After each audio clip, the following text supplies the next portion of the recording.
Welcome to the GingePoker podcast. Today's guest is Patrick Leonard. I don't think he needs much of an introduction, but if you'd like to introduce yourself. I'm Patrick Leonard.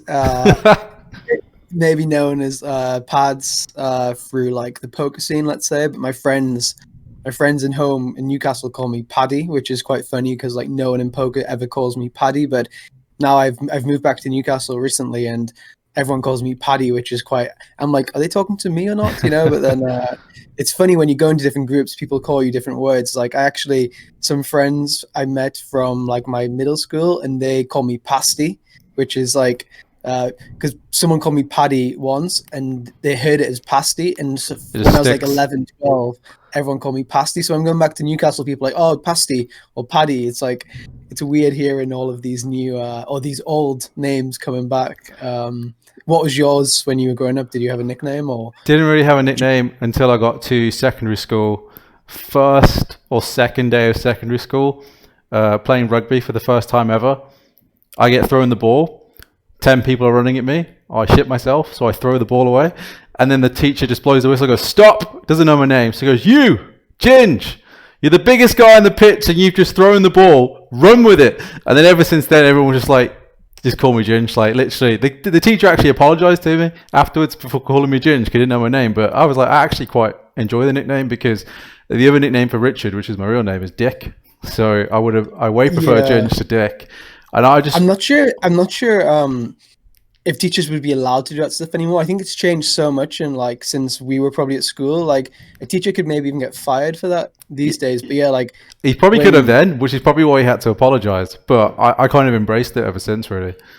It's actually funny. I used to similar story. I used to be a runner, like a pretty good like national long distance runner, which for my physique is so strange because I was like 5'3" when I was like 15, and all the people I'd run against were like 6'2", like overgrowing, like 14-year-olds with like huge long legs. And I remember I was going to this national championship, and it was around about Christmas, and my running coach would call me Santa Claus, basically calling me fat. So like he would call me Santa like all the time, and I was like, this is crazy. So like in front of like 100 people all going to this national thing. In front of everyone, he would call me like Santa, basically indicating I was this like small fat guy. So I mean, I'm pretty sure now there'd be like inquiries and stuff going on, but at the time, you just kind of took it. So I remember that pretty clearly. I stopped running.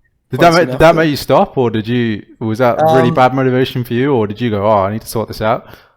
Well, I was like, so I'd play football like 5 times a week, and I'd also run about 3 or 4 times a week. So I'd often do like doubles kind of thing, like morning and night, or maybe like 6 p.m. then 9 p.m.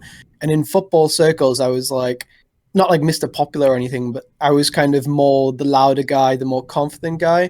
And then at running, I was definitely the guy who just turned up to like do it, then go home straight away. So as this guy was like, not bullying me, but like he was like, for him, it was just like he was just having a bit of banter with the other people. It definitely like put me off a little bit and made me want to go play football more often. I remember once I was running around the track.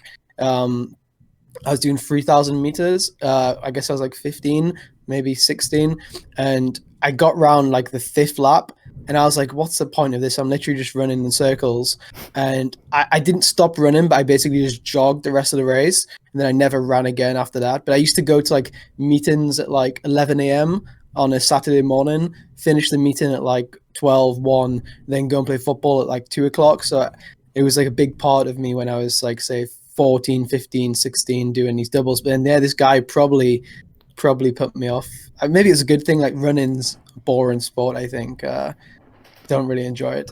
Yeah, I mean, some people when they're in those positions, they like assume that if they can take the banter, that everyone can take the banter, and they don't see all these different types of personalities that sometimes that's not the right person to give this kind of banter to right now. Like if someone's self-conscious about their weight, or they're not quite enjoying the sport anyway, they're going to find reasons to not enjoy it. And I think that's part of finding a good coach and a good teacher. I think good coaches can help most people, whereas some people can only help certain people.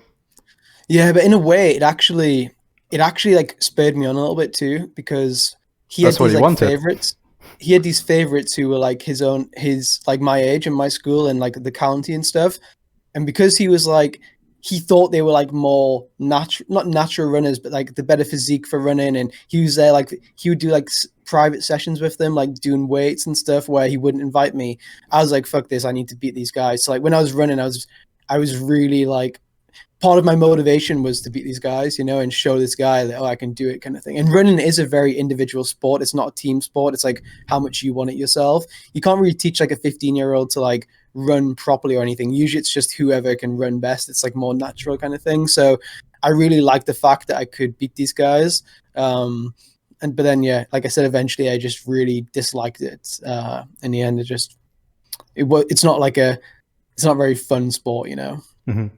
That's really interesting how much of what you just said I wonder applies to your attitude in poker as well, especially when you were starting out, because a lot of what you just said resonates with me at the start of my career, because I was the fish going to these home games, and when you got like what I would call like the bad regs, but they're slightly better than you, and they're just like berating you, and you're just like, oh fuck, I am really bad, and you're hating it, but you want to beat them so bad. I'm not sure, do you know Blonde Poker? It's like the DTD forum. Actually, funny story about that. I think you actually commented on one of my hands a long time ago, which I'm not on the forum, but someone was like calling me out on the forum for a part in a tournament where I think it's like 18 left. I think there's probably like, I don't remember how many paid, but it's a decent sized 2K buy-in tournament. I'm in there because of BRS, and then it goes open, I call ace queen, and the guy jams 30 bigs. This first guy folds, I call off 30 bigs. He's got kings, rivers and ace. There's a guy called Arj Boy, I think, something like that. And a river and ace, and he's furious, right? Because he sold a package and this is his last tournament, and he's furious that some ginger nerd has called off with ace queen. And it was all over Blonde Poker, and I didn't even know about Blonde Poker, but then my friends are like, oh, you're getting called out. But then you came to my defense. You were like, and this call off's fine, like what did you expect the guy to do?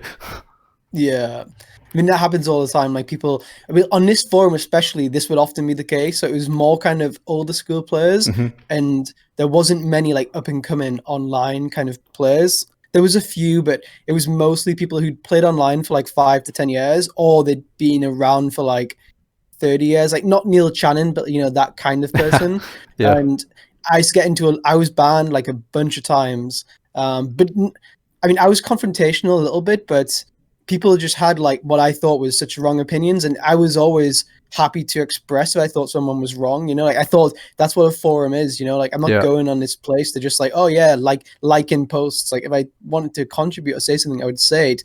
But anyway, the guy who owns the forum is actually James Dempsey, the guy who does the commentary for Point now. So Dempsey, I get on with him great now, but at the time he was like one of the biggest stakers in the world. He had a huge stable.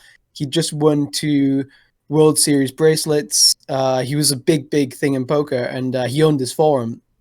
At the time, forums were a great thing. Lots of traffic. There was no social media. So imagine just all the social media was in these kind of regional forums, like a UK forum. There's a French forum. There's Poker Strategy, German, etc. So my avatar on Blonde is a picture of Joey Barton, because when I was like 20, I guess, or I must have been like 19, I think Joey Barton was playing for Newcastle, and I'm a Newcastle fan, obviously. And I was posting like hand histories and like replying to people, and like this thing with Ace Queen, I was like, if someone thought it was wrong, I would say, look, this is wrong because of X, Y, and Z. I think Dempsey made a comment something like, you're never going to, I don't want to quote him, but it was along the lines of, you're just the Joey Barton of poker who likes to make trouble. You like to speak a lot, but you're not very good, or something like that, So I changed my avatar to Joey Barton, and he won't know that, but that was it. When I was in my early years, that was one of like my major motivations. It was like, I didn't like being told that I wasn't good, I wasn't good, I wasn't proven, I wasn't winning. I would say I had a good theoretical understanding, but I didn't, like at the time I knew what was like an exploitative understanding, because I knew where people overfolded and where people overcalled, and I assumed that was like a theoretical understanding, but in reality it was like an exploitative understanding.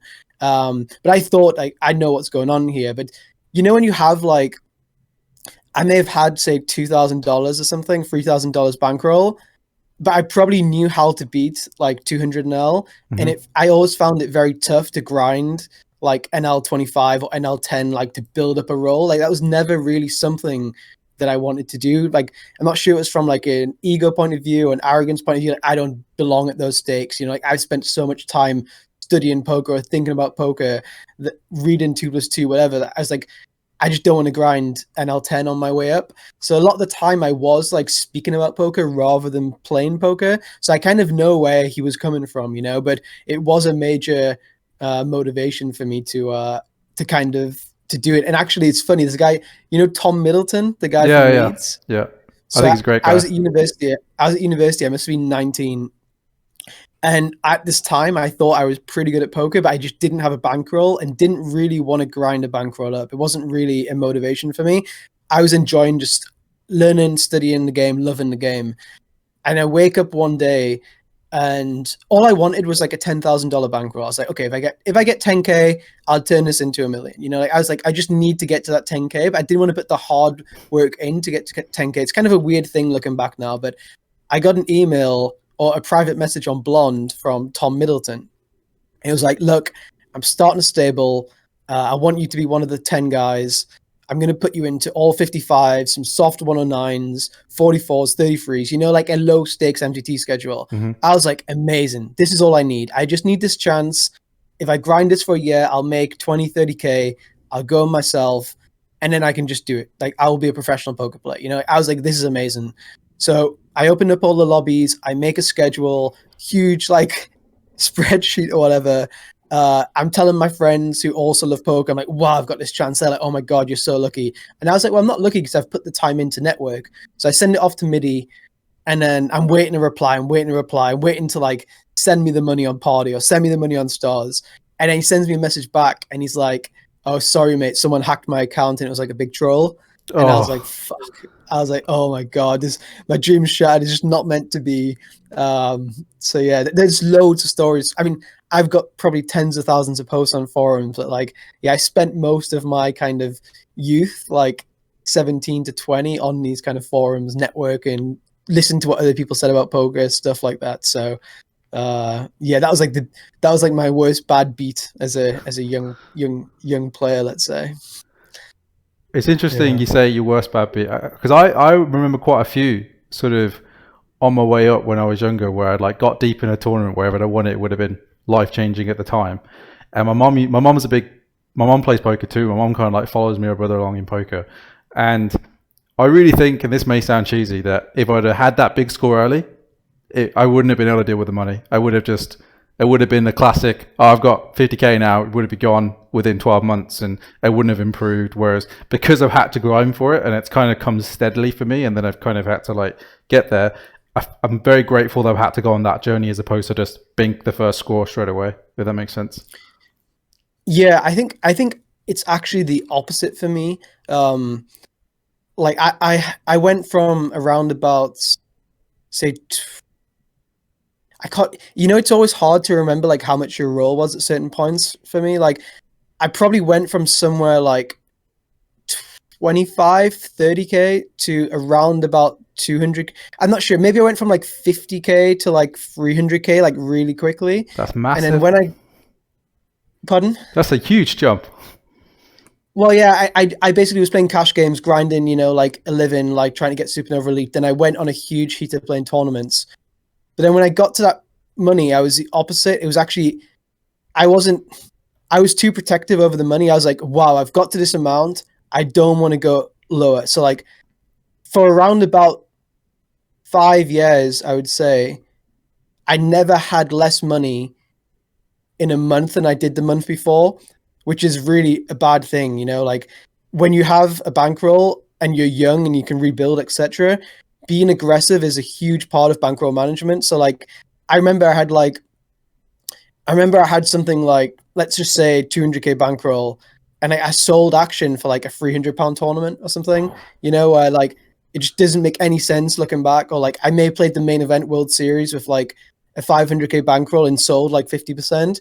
I wasn't taking like aggressive shots. My biggest fear ever was that I would go into the next month with less money than I started the month before. And to me, I would be a failure if that happened. Like I had those kind of expectations on me. So like if the month was going bad, I would grind 7 days a week until I got it back around. You know, maybe I'd do coaching, maybe I would like try to buy pieces in people, maybe I would do whatever I could to make sure that somehow I could get more money than the month before, which is obviously a really bad approach because I didn't know anything about investment. I didn't know anything about bankroll management, Kelly, you know, I didn't know anything about anything with regards to money.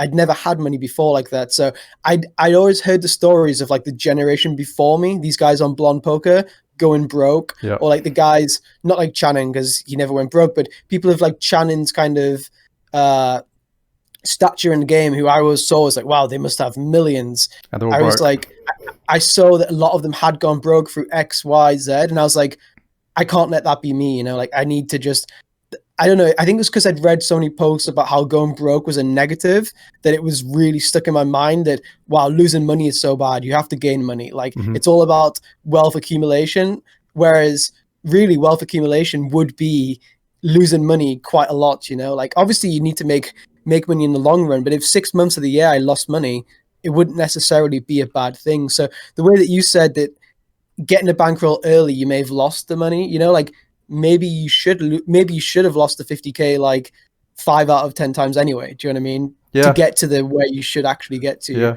Like it's my biggest regret in my whole career is that I was too tight for too often kind of thing. I definitely had those psychological numbers as well, where you get to like 10K, you're like, I don't want to dip ever again below 10K, get to 50K. I'm never going below 50K again because there's this whole like, I know it's silly, it's human, but yeah, my biggest regret is probably not playing live poker soon enough. But I balanced that with the fact that I feel that because I stayed online for so long, a lot of my friends switched to live poker. They didn't get as sharp. They found they struggled a lot then online, and they struggled to then, you know, get back into the mindset of I have to be online when live was so easy. So they kind of capped themselves a little bit at like, say, you know, 1K now live, which is obviously fine, but that's going to get harder in the future. But yeah, I mean, it's actually interesting because, like I said to you, I didn't really enjoy grinding like NL10, NL20. So to get a bankroll, what I would do is, let's say I had £500, I would just go to the local casino, play like NL100 or NL200 and try to like spin it up a little bit. I would say spin it up, but I wouldn't be gambling. I'd be like grinding probably too tight because I had too tight of a bankroll. But I basically started playing more live than online. So once I got to a level where I had the money to play like live circuit, I'd kind of had this live background because that's where I came from initially. Do you know what I mean? It's like my instincts of stuff of how if people were bluffing me or not. It was kind of, it came because I spent most of my 18, 19, 20, let's say, in like a local Grosvenor or in a local Genton, or I think it was called Circus at the time. So like, yeah, I went to live almost. My biggest regret almost was that I didn't play online early enough, and yours is that you didn't play live enough. It's funny how everyone, it's very similar but opposite. Do you know what I mean? Yeah. There's no perfect journey, I guess. Yeah, it's also like the grass is always greener, right? Like you got to where you are, and it's really amazing, and you're still wishing, oh, I did this earlier, you know? And I'm the same, and I'm saying I wish I did that earlier. It's like people always have, but like maybe things would have just worked out differently if we didn't. You know, you never know. Yeah, given I guess where we both are now, we can't really regret too much. So so what happened next then? You got your 300K. Like, how did you become the Patrick Leonard of today from that? Yeah, it was kind of weird. I was grinding I was going for Supernova Elite. Well, first of all, I was working at Poker Strategy. So I was Poker Strategy. It may have been just before your time, but Poker Strategy was like, imagine Run It Once, but with like 50 times more people. It was like we had, I think, 12 million members, which is a lot of people. You know, like 12 million poker players is a lot of poker players. So the strategy of the company was we give $50 to each player, and then we coached them to be winning poker players, and we were their affiliate, and we believed that we could make them professional poker players, and then we would get their revenue, affiliate revenue from them for the rest of their career, you know? So people like Ollie Shemion, Igor Kurganov, Phil Grusom, most of the German players we know at high stakes, they all came. I think even like Ryan, even Fido and Rainer Kempe, like those guys were also on Poker Strategy. So most of them came from this $50 deposit, and then we would coach them, and try to get them to a level of, say, NL 100 was the goal, and then it would be like a rake machine. So that was the strategy of the company, and I worked for them from, I guess, 20 to like 23ish. And my girlfriend at the time, she was working in the VIP department. So we would come home from working in the day, and she would tell me, "Oh, this guy's not so stupid, but this guy's like lost all his money. Our biggest VIP, like we're gonna lose all his rig because he's lost it at roulette. Or this guy's been taking drugs when he's playing. This guy's been doing that." And I didn't believe her because these guys were like supernova elites. And to me at the time, I was like, anyone who's supernova elite or a professional cash game player, they must just be absolutely amazing. Like they're just like, that's my idol. Do you know what I mean? So like when I was 20 to 21 to 22, I was like, I'll never get to where these guys are because they're my idol. But when she was coming home every day saying, our biggest rig has done this, our biggest rig has done that, I was like, maybe I can do it too. You know, like I have a decent mindset. I believed at the time. I was like, why don't I just try to do it? So I was like, okay, I'm going to go to Hungary and to Budapest, really good city. And I'm going to just try to be a supernova elite for a year. And, you know, if it doesn't work out, I can go back to poker strategy, my job, like good salary, well-respected there, because I love poker so much. I'd be working like 20 hours a day or whatever, because it didn't feel like work to me, because poker was before I was working there, I was on forums for 20 hours a day or 15 hours a day. So it was like, well, it's the same thing. Like, and I'm getting paid for it. Amazing living in Spain. So I went to Hungary to be a supernova elite, which sounds like a funny thing to say. And after I was playing 500 Zoom, 200 Zooms, like 8 tables for like 4 hours a day, 5 hours a day. I used to drink 2 Smirnoff Ices before every session. Well, not every session, but most sessions. I'd down 2 Smirnoff Ices. I'd have this sugar rush. And I'd be like, okay, 8 tables, let's go. And I'd play like 4 or 5 hours, get my points in for the day. And I was very consistent. I was living with 2 of the guys who were also going for like Supernova Elite or like high rakeback schemes.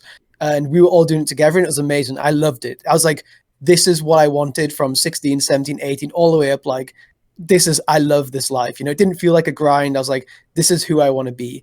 Then in around about March, I played some tournaments for like the first Sunday of the year that I'd played, and I ran really well. I won 3 tournaments. I won the warm-up for, I think, 120K. Like the warm-up now pays like 15K for first, but at the time it was huge. It's like 120K. I won like the 55 rebuy for like 30K, and I won like, I don't know, the .fr major for like 50K. I don't know. It was some like big day. But I was like, tournaments are dumb. I'm going back to cash games still. I don't care. So I went back to cash games, played all week, got my points in. Sunday came around. I was like, okay, I'll play Sunday, you know. Played again. I won again. It was the anniversary of the Sunday Million. Sorry. Do you know how it comes around once a year? It's like, there's like 100,000 players. And I came 9th for like 100K or 110K. And I was like, okay, I'm going back to cash games. I don't care. I played cash games again for a week.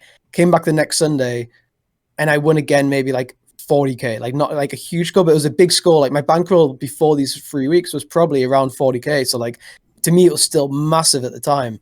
And I was like, okay, like I probably have to just switch to tournaments at this point. You know, like I believed that I was absolutely amazing at tournaments. In reality, I was terrible. Like I'd never studied anything less than 100 big blinds. I had no idea about anything. I was just on like a huge sun run.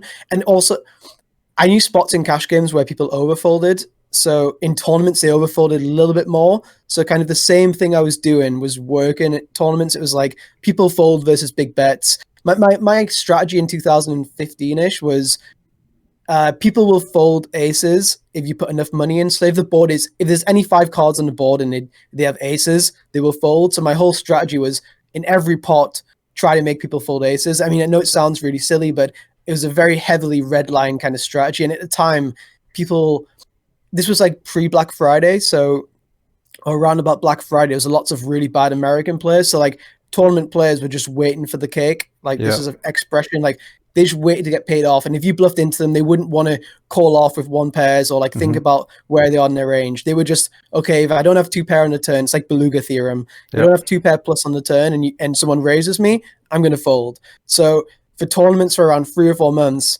I was just bluffing all the time. But nobody knew who I was because in tournaments, the fields are so big, especially in that time, that, you know, you don't bluff the same guy twice, you know? So you don't really get the reputation. You don't really get the reputation as this like big bluffer kind of thing. So my friends were saying you're just sun running, like on Blonde Forum. People were like, yeah, you're just running good. 2+2. I had a blog. People like, yeah, you're just sun running. And I was like, no, I'm not. I'm the best, you know. But I really wasn't. I really wasn't the best. Like looking back now, I know I wasn't good. But at the time, I had this ego and this arrogance that I'm really, really good at tournaments. But honestly, I was so bad. I had no idea of any stack depth. Pre-flop, I would have been terrible. Had no clue.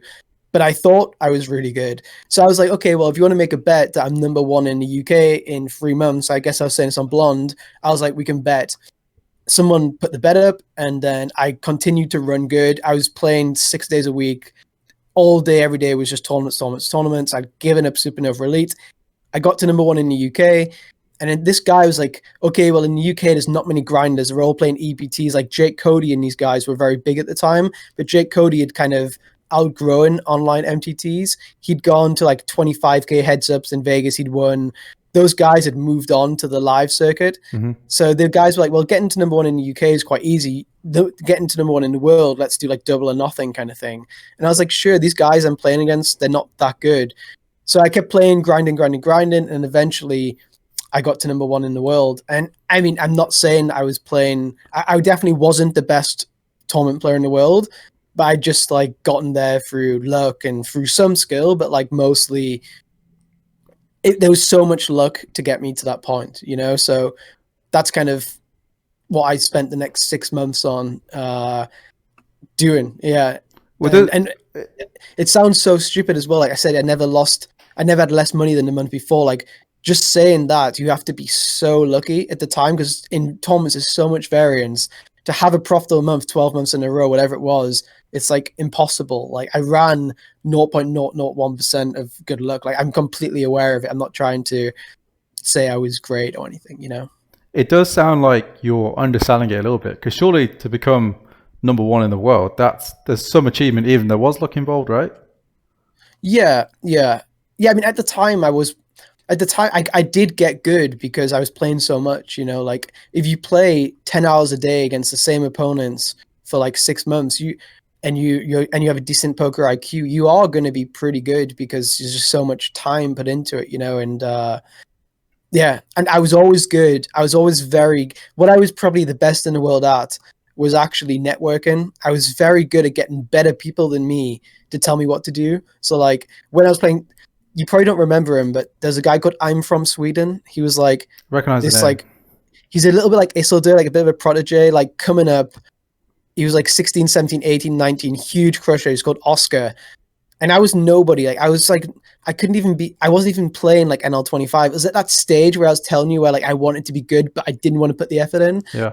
And I just wrote to him like, I'll be like, oh, hi, do you want to talk about poker? Let's talk about poker. And like, because I had a decent understanding, a little bit of like how to approach some stuff. He was like, yeah, sure.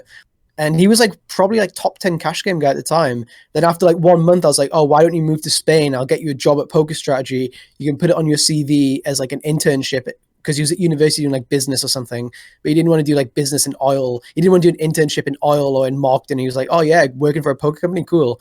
So he came to Poker Strategy, lived with me for like a year, and he was just teaching me everything. Sick. But like, I was very good at reaching out to people like that. Same with European. I guess you know European from tournaments. Like, same with him. Like, he was like absolutely amazing at tournaments. After I'd played tournaments for say 2 months, 3 months, I would just write to him like, hey, do you want to like make a study group? You know, like I was never scared. I was like, I thought I was bringing them value, but I probably wasn't. They were like so much better than me, I think.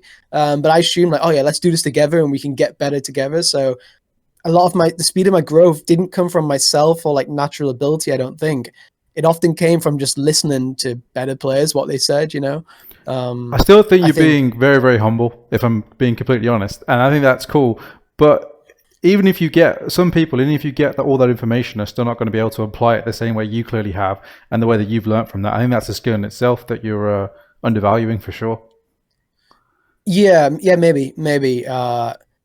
I mean, the way that I see poker very differently to like to how basically most people see it. I think the difference, this is jumping on a little bit, but even at the time, I thought the same, that if everyone plays Equilibrium and studies Equilibrium, and I make a strategy which is slightly lower EV in Equilibrium, but my opponents don't study that strategy, my strategy will yield more EV than theirs. So like, let's just say you have it's hard to quantify, but let's say someone has a strategy post flop, which has them at 20% ROI, or let's just even say like a 5 big blind win rate. Let's just say, if I make a strategy, which in equilibrium or in theory, however you want to call it, is a 4 big blind strategy, but I know that strategy really well, and they've never studied that strategy, they're never going to be incentivized to learn that strategy because they're not going to get in the repetitions, or they're not going to play that strategy, or they're not going to face that strategy often enough. So what often happens is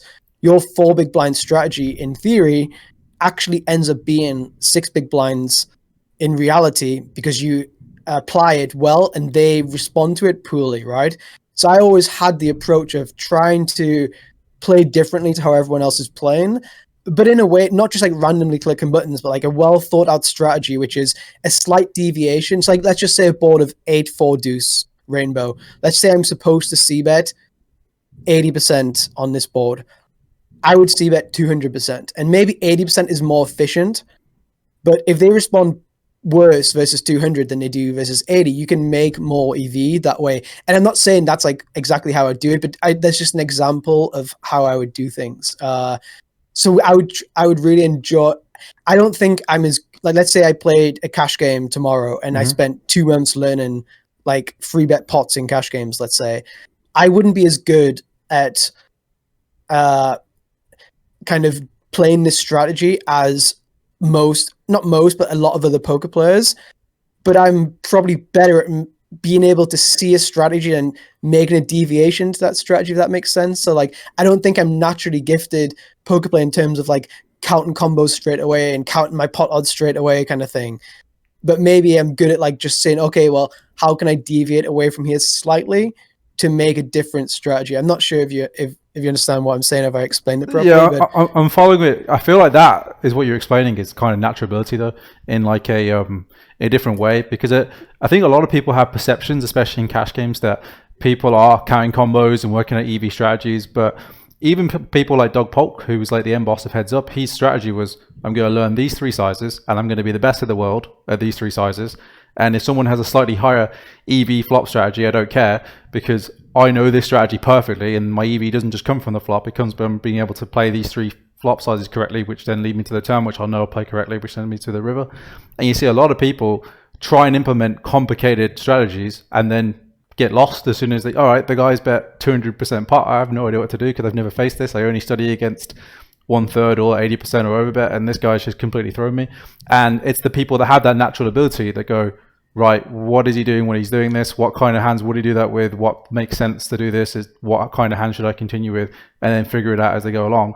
And that's why I always say to my students, Pio is not the answer. It's like a calculator. You need to be able to figure out roughly what Pio is up to using your own brain, because then you can actually factor in all the exceptions and all the fact that this guy doesn't bluff and this guy might bluff too much, etc. And then go and check Pio to see if you're correct, and then figure out where you're wrong, as opposed to just going, oh, Pio does this, I do this. Yeah, for sure. Pio for me, I almost use it a lot as like a visualization tool. Like, because I spend so much time on it, I feel like in game, when I'm in the spot, I can visualize the spot a lot better. It's almost like imagine like a movie where like you're studying Pio Solver, then you get into a game, and then you just close your eyes and like you kind of see the board because you've studied the board before. Do you know what I mean? It's like, I see it a lot as like visualization and like how things work. And I also think, again, because I was trying to make these like new strategies or different, like anyone who's a BitB will say that like my sessions or my coaching sessions would always be about a different strategy to what most people are doing. So like 3 years ago, when like, you know, Monka charts, like Monka Solver preflop, they came out and every reg had these preflop charts, including me. So everyone was just following these preflop charts. So what I started to do in the big blind was versus limps, instead of like having like a mixed frequency of like 50% raises, 50% checks, like 3.5x large size and polarized ISO range, stuff like this. When I was over 50 big blinds deep, I would min raise the big blind 100%, because if, let's say I min raise, like you limp small blind, 1 big blind, I make it 2 big blinds. What I realized first of all was that in the small blind, first of all, people had never studied this. They had no idea what was going on. They didn't know if I was misclicking. Didn't know what was going on. It looks almost like too suspicious, like I'm trying to trap them. So they play very passively. First of all, I would actually get folds from some hands. So like they would fold like 15%, which they definitely can't do versus a min raise. But second of all, they would never limp raise bluff. So like they would limp raise like traps, but it would also raise their strong hands because in theory you also raise a lot of your strong hands anyway. So a lot of the time what would happen would be they would limp, I would go 2 big blinds, they would call, they would check the flop, I would min bet, and then they just wouldn't fight for the pot on the flop. So like I was like, this is a strategy. I know that I can literally blindly not even think about things, just min raise my range, stab min bet on the flop. And I don't even need to start thinking about randomizing and mixing and this part of my range and that part of my range. Once they call me on the flop, I can then work out the turn, and I have all the hands in my range anyway, so it's quite easy to work out rather than, I have 30% of 6 deuce and 40% of 10-9 off, whatever it may be. So we did like a boot camp in BitB, and I was like, look guys, I've been trying this and it fucking works well. And then I explained all the exploits and things you're going to come up against and ways to approach the turn. Like if you min bet the flop and then 2x pot the turn, people are just folding everything. There's loads of different ways about it. And then the guys went home and started doing it. And they're like, fucking hell, people are folding so much pre-flop. Like, why are they folding versus our min bets pre-flop, But in MTTs, again, people are playing like 15 tables, 12 tables. They just see a raise. They may even have like, a lot of people in MTTs, they will limp and then press like the check fold box, like on the left, you can just have like fold versus any or whatever. Happens in cash games too when you play Zoom, but they'll limp a hand which they're always limp folding versus a 3.5x, which they've studied. So they just they limp, press fold, and you min raise and they're folding. It's like there was so much going on there. So like for me, I wouldn't want to learn a pre-flop strategy which everyone else was learning, like a 3.5 big blind ISO range, and I didn't want to start randomizing 8-6 suited and Jack 2 offsuit and stuff, because to me, so much effort goes into learning that pre-flop strategy. Like I didn't want to cheat and have the charts open, especially as an ambassador party, like lots of dodgy things can happen there. So to me, I didn't want to cheat. I didn't want to learn this really, really overly sophisticated strategy, which to me just would take so much time. Instead, I just made this quite simple strategy, which of course in theory is a lower EV strategy than the Monkasolver strategy. But in reality, it actually yielded me more EV than the strategy which I could have spent 50 hours learning. And once you learn it, you then have to run all the peer solver stuff. You have to run aggregation reports, scripts, like then turns and rivers, and then ICM and all sorts of stuff. Like to me, it made more sense my way. And I know lots of people disagree and they have different approaches, but this is just how I approached, or how I do approach, like poker. I'm not doing that anymore, so if you guys want to come after me, don't. It's not going to work. But that's how I spent 2016, 17, whatever, playing. So no, I think that's an incredible story of like really figuring out and really understanding the game for what it is. Because I agree with you, like there are so many spots where people are playing like robots, and you can definitely do this kind of stuff, and not just this spot, and loads of different spots. And if you're just actually not autopiloting all the time and actually using your brain, there's lots of money in poker still.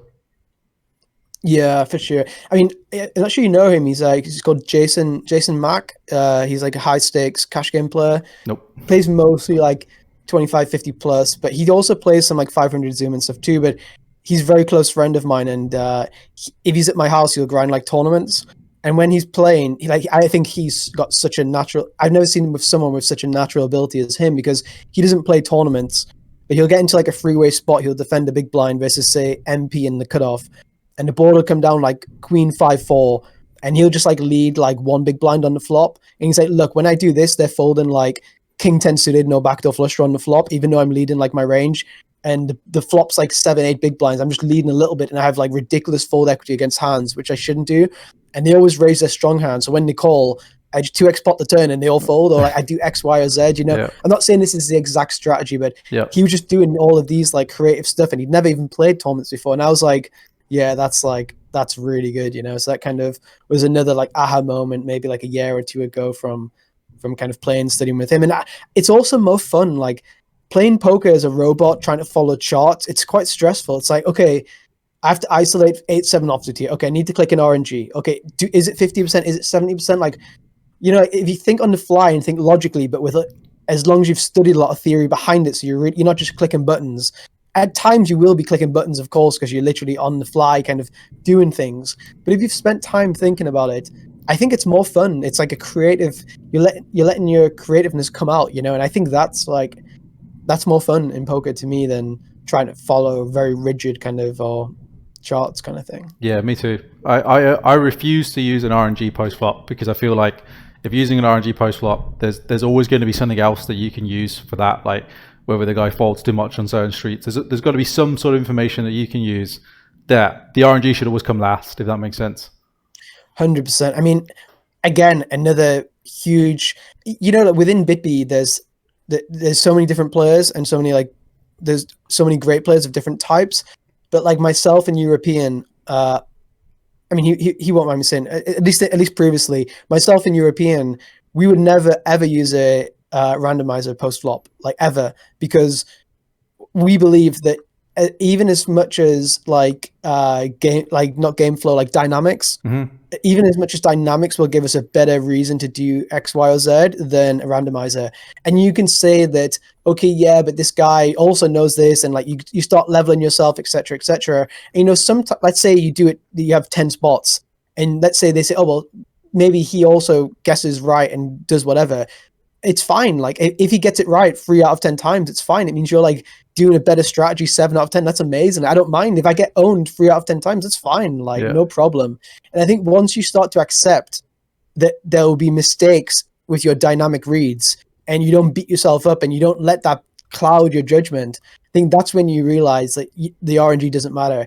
And it's also about experience too. Like if I've been playing poker for 10 years so often, and I'm playing against a guy who's like an up and coming kind of theoretical player, whatever, like not like a Fido Cruz, but someone like that, then of course I should have a better read on game flow than him. It doesn't mean I'm a better poker player than him. It's just a lot of it comes down to experience. Like I played against Patrick Antonius in Rosvedov, and he hadn't played poker for like a year, I think. We played like a 25k, and we got onto some flop. It was like maybe it was like 7-5-5, and I c-bet, he check raised, and then like I free bet the flop or something, and I can't remember exactly what happened in the pot, but he like completely owned me, and I'm 99% sure it just come down to like experience. And he was like, I've played this spot against so many people, I have a good feeling of what he's thinking, and I just know this kid's bluffing me, or whatever it may have been. Do you know what I mean? And I kind of realized that, yeah, there's going to be guys who are going to be more experienced than me too, no problem, like that's okay. So yeah, I mean, I'm completely on the same page as you. I also don't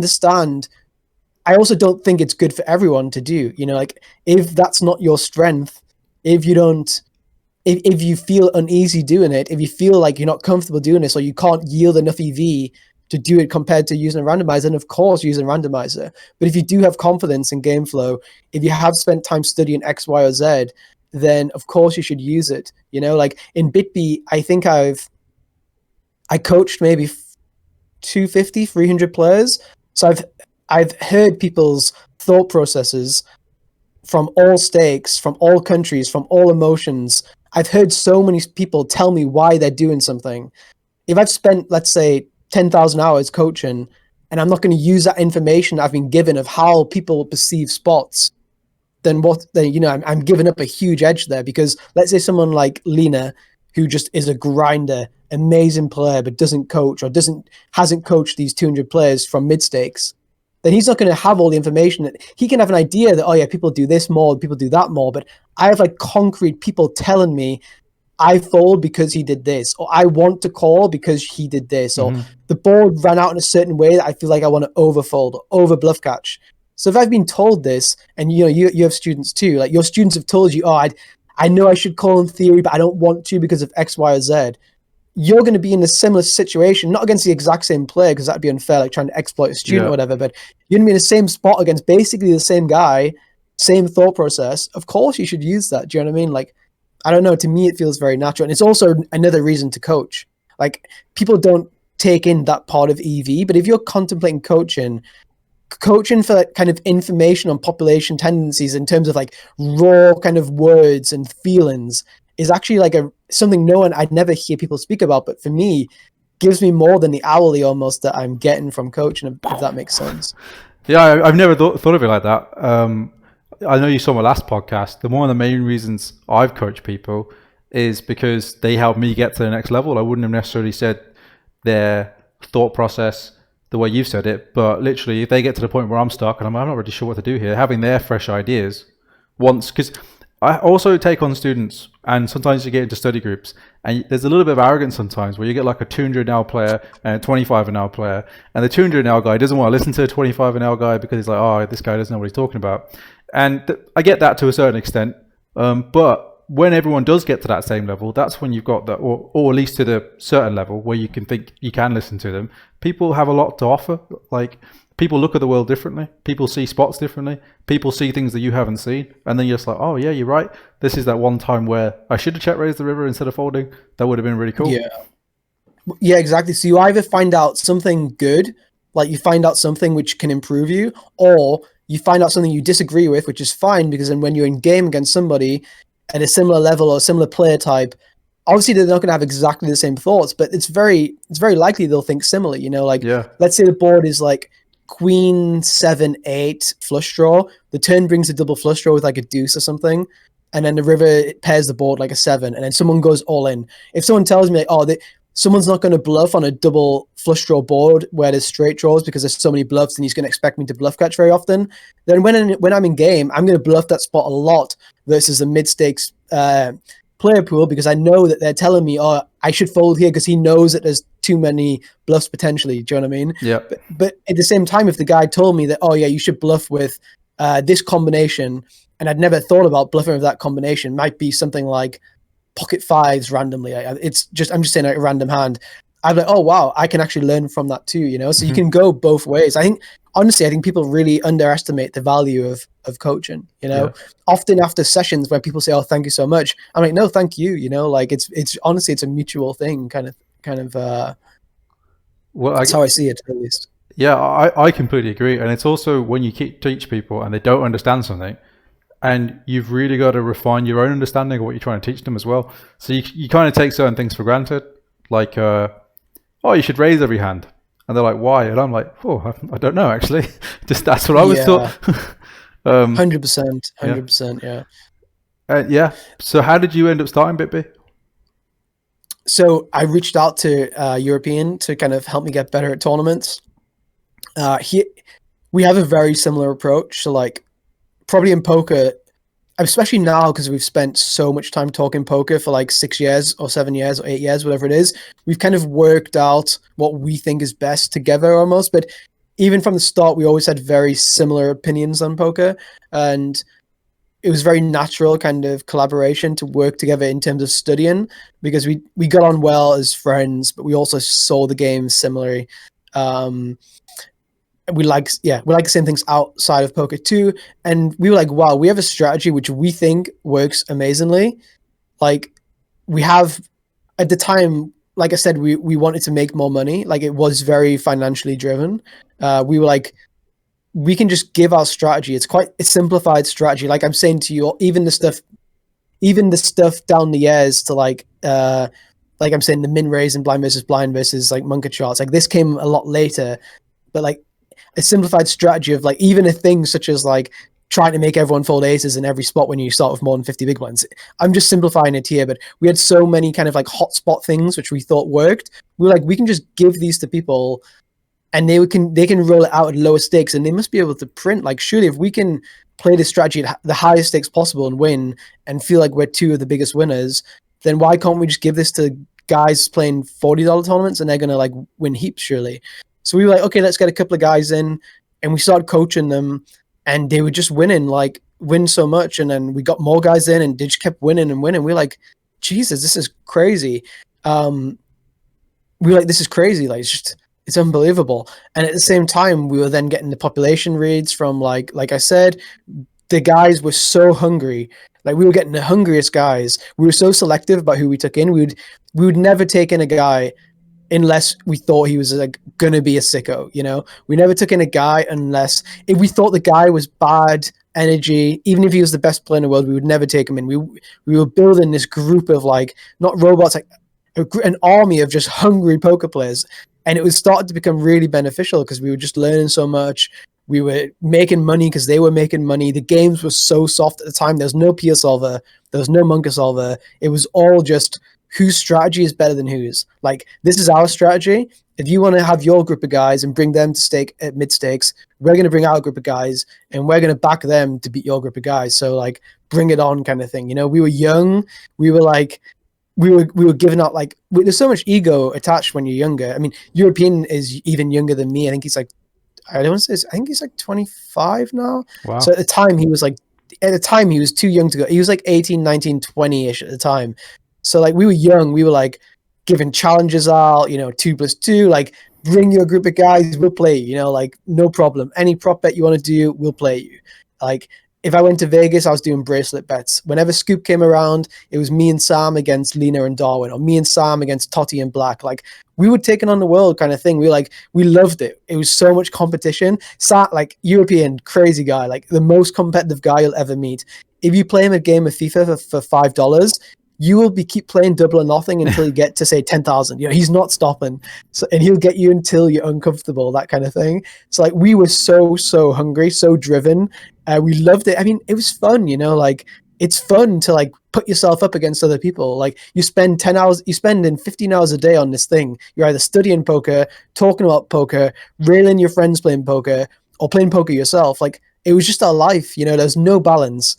We had this obsessive rage to master, and we were like, we want to be the best. We want our guys to be the best at what they do. And then we just, we probably had about a group of 25 guys, and we had a third guy, Elmerix, who was even a bigger winner than me and Sam. He was absolute crusher. He came in from the very start too. He had the same thought process as me and Sam. Me and Sam had more ego than him always. Tommy was always more humble, almost more down to earth. He's older than me, so he's maybe like 10 years older than Sam. So like, me and Sam were a little bit more like causing a little bit of trouble or whatever, but Tommy was always the nice guy, like super amazing player, etc. And then Fido Holtz was also there as the fourth guy, and Fido was like at his peak at this point, and we had 25% each of the company. And Fido was like, look, you guys are like hungry, I love it, like, I play with you guys, you play good, like, we have great guys we're staking, but like, the company's a bit of a mess. Like, we were just on Skype, let's go, guys in the battlefield, let's go. And Fido was like, no, we need to be more kind of structured, professional, like, have better communication tools. We were on Discord, I want to say like 5 years ago, like, when no one was using Discord. I'm sure in poker we were the first people who were ever using Discord, and this was not down to me, Sam, or Tommy. This was like Fido saying, look, we need a better communication tool. There was like a research into every communication tool on the internet, because we realized communication was a big thing for our success, because it was all about communicating from us to them and from them to us, right? And then Fido got so big at the time, he ended up having to leave because he didn't have the time to commit. Then he left, and we were like, let's just take on more guys. Like, this is working. I had a blog on 2+2. It was called, I think, 5 million in a year or something. So this was like the second year we had BitB. And I think in the first year we made something like, I don't know, like 6 million or something like that. Like, it was going really well. Obviously, you have to give 50. Obviously, you have to give 50% to the players, and you have costs and whatever. But we were loving it, like, we But honestly, like, I've said this throughout all of BitB apart from the first year. The first year was financially driven 100%. After then, it was nothing about money for us, and this was one of the reasons why it finished, because we just weren't motivated by the money. Because seeing a guy that you have coached from, say, $20 tournaments play a 530 tournament and absolutely boss the final table and win 200K, and like be financially free for himself and be able to pay for this and pay for that, and be able to have that success, that feeling of not sure what the word is, a feeling it's all been worth it. Like, that feeling is like, it was like our drug. Like, the drug for me at the time was like having guys succeed that you've helped and mentored and coached. Like, the fact that he give us back, like, if a guy wins 50K, it's amazing, but once he gives us back 25K, I get third, Tommy gets a third, Sam gets a third, we have to pay people. It's not really that much money coming back individually to us. Like, if a guy wins 50K, I may get like 4K of it, which is great. Don't get me wrong, I'm really grateful this guy's made me 4K. But the feeling that he succeeded and he has 25K himself and a bankroll now himself, for me, that was like a drug. Like, That's I would be sick. addicted, staying up all night railing these guys. To me, it was so fun. Like I don't know. That's To me, kind it of was the so fun. motivation for me starting my own academy as well. I think that's the next step. Once you've helped yourself so much, is to try and help other people. Yeah, for sure. You get so much out of it. It's honestly, I know it feels like when I say it's not about money and it's about other people, it feels like I'm being selfless. Like, oh, I'm doing something for someone else. But almost it was greedy. Like, I was loving it for myself. Like, I was loving this feeling. Like, it's not that the money didn't matter. It was like the feeling and this excitement and this it was like high, this buzz of like me, Sam, and Tommy would be like in a call watching one of our guys on like a scoop final table or WPT final table or World Series final table. Like, it's honestly such a great feeling. It's exciting, like, I don't know, because we all love poker so much. It was so exciting to us. So yeah, I mean, what ends up happening is that you get, if you, like I often say, if you work in like an office, like let's say I work in an office downstairs in like marketing or something, you see the guy, you see your friend, you see the people in the office for like 7 hours a day, whatever. You go home, and then after a couple of months, you start like going out for drinks on a Friday. After maybe a year, you start like going out with like your girlfriend and their girlfriend. Maybe after like 3 years, you go on holiday or something together. Like the kind of relationship kind of like grows very slowly, but in a stable or in this kind of community, it accelerates so quickly because you're spending so much time together, and there's so many feelings that you understand and they understand that your family won't understand, your girlfriend won't understand, that you just share everything together. And after like a couple of months, you become like really close friends. So after you've had someone in your stable for like, I keep saying stable in horses, but I don't see it like that, but it's just the terminology which is used. After you've had someone there for like 5 years, honestly, it feels like family almost. It's like such a huge feeling because you've spent 10 hours a day. They're things that they would tell their therapist, they're telling you. Yeah. Their biggest highs, like your biggest high, I mean, I don't want to like compare this, but like your biggest high in your personal life is like having a baby or something, right? Mm-hmm. The biggest high for like a 25-year-old poker player is winning the scoop, right? So like you're spending their biggest highs. It's like 5 a.m. in the morning where everyone's sleeping. They come to you to speak about it, like, oh, wow, that's amazing. I'm so happy. You're writing to them. It's like their biggest highs, their biggest lows, biggest ups, biggest downs. It's all shared with you. And when you have a community of like 50 guys like this, you almost become too close. It's like if my dad won a tournament, like I'm not caring about the money. I'm caring about he's done it for him. Do you know what I mean? It's like on that level that money just doesn't matter anymore. Yeah. But for them, it's hard for them to accept that or to believe you. When you tell them, look, what I'm trying to tell you is for your best. It's not about the money. It's very, very hard for them to accept that because it's not a rational thing, so.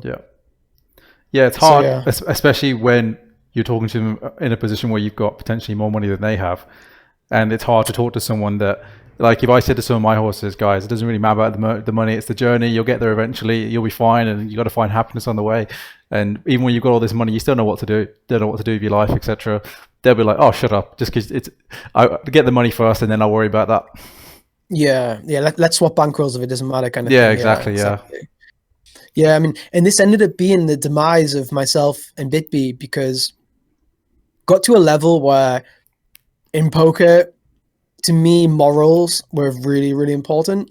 When I was say like 23, 24, like everything was about success. Everything was about being better, my crew against your crew. But when I got to like 31, I started to only want to do things which were right. And I'm not trying to be this like, SJWY or whatever. Like, but if I didn't want to play on a poker site, like let's just say there was a scummy poker site or there's a site which I didn't agree on, or like let's just even say that I left party because I didn't agree with something.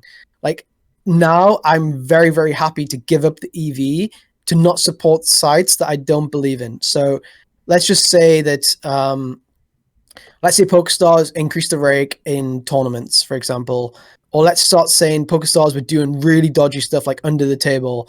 And for me, that was like unacceptable or whatever. I wouldn't want to play on PokerStars.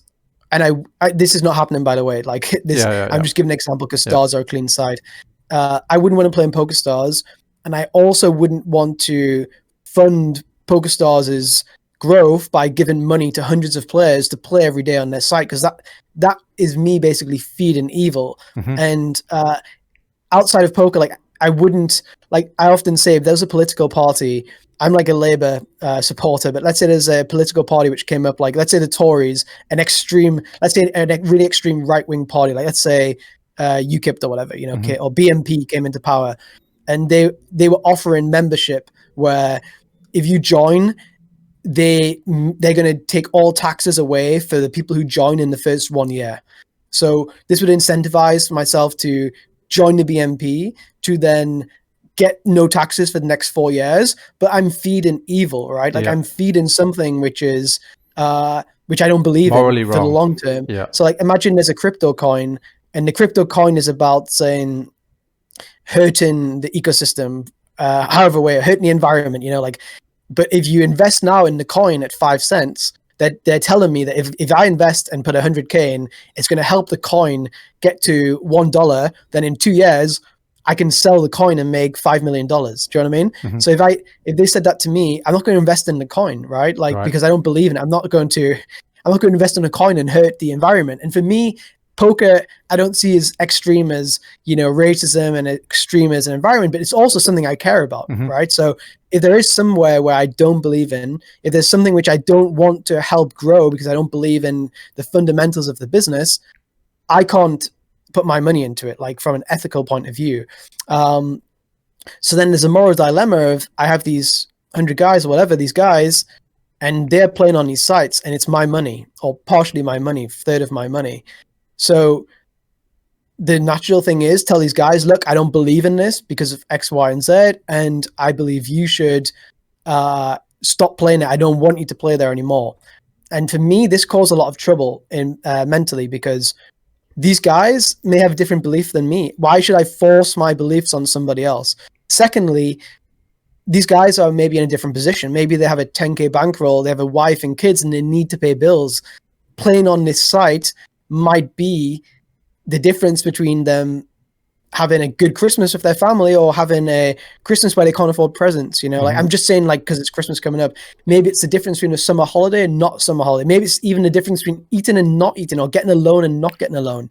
So for me, coming from this entitled position where I've had success and I have enough money that I don't need to necessarily accumulate so much more, and morals are more important to me now than like wealth accumulation, I felt it was unfair to tell these people that I care about so much to be aligned with me from a moral point of view or an ethical point of view. Because let's just say, I don't even have problems with ACR. Like, let's just say ACR, I completely disagreed with how they did, I don't know, like deposits or withdrawals or whatever it may be.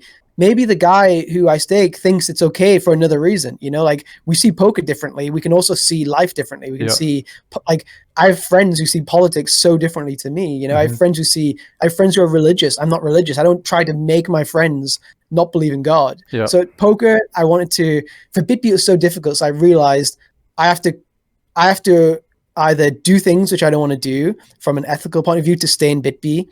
I have to force people to change their ethics, or I have to leave BitB.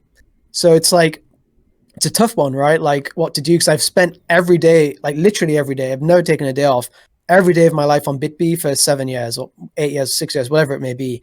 Every day, 10 hours. I wake up, I go onto the community. The last thing I do before I sleep, I'm on the community. Throughout the day, I'm checking the community, speaking to people.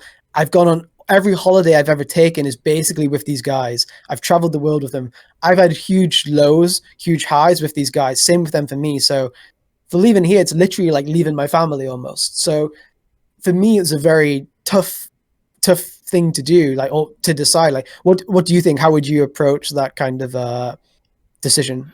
What would you? How would you do it? I think it's when that line is when your ethics. Well, I don't know how to explain it as well as you did, but it sounds like part of your growth, to be honest. It sounds like you're putting your morals and your ethics in front of your bankroll, which I think is a sign of growth, and I think it's a sign of you developing as a person. I think that shows that huge respect to you that you're able to take that step backwards from, not backwards, take that step back from what you just said as your family, basically, and choose your morals and choose your ethics. And that's an incredible statement to your integrity.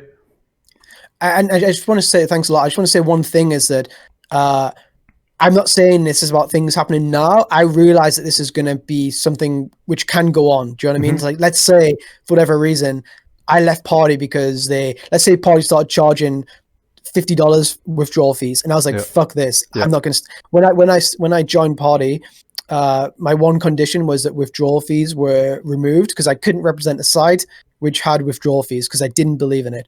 So I said I'll join the site as an ambassador, but like if there's something I don't believe in, I will leave.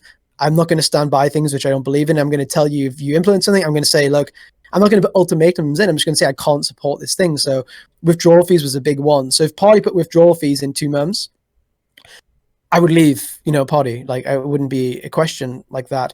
And unless it was a good reason to do it, of course. But if they did it in a way just as a money grab, I would be like, I can't stand by this. I'm a big face for the company, and I don't think I can't be associated with this.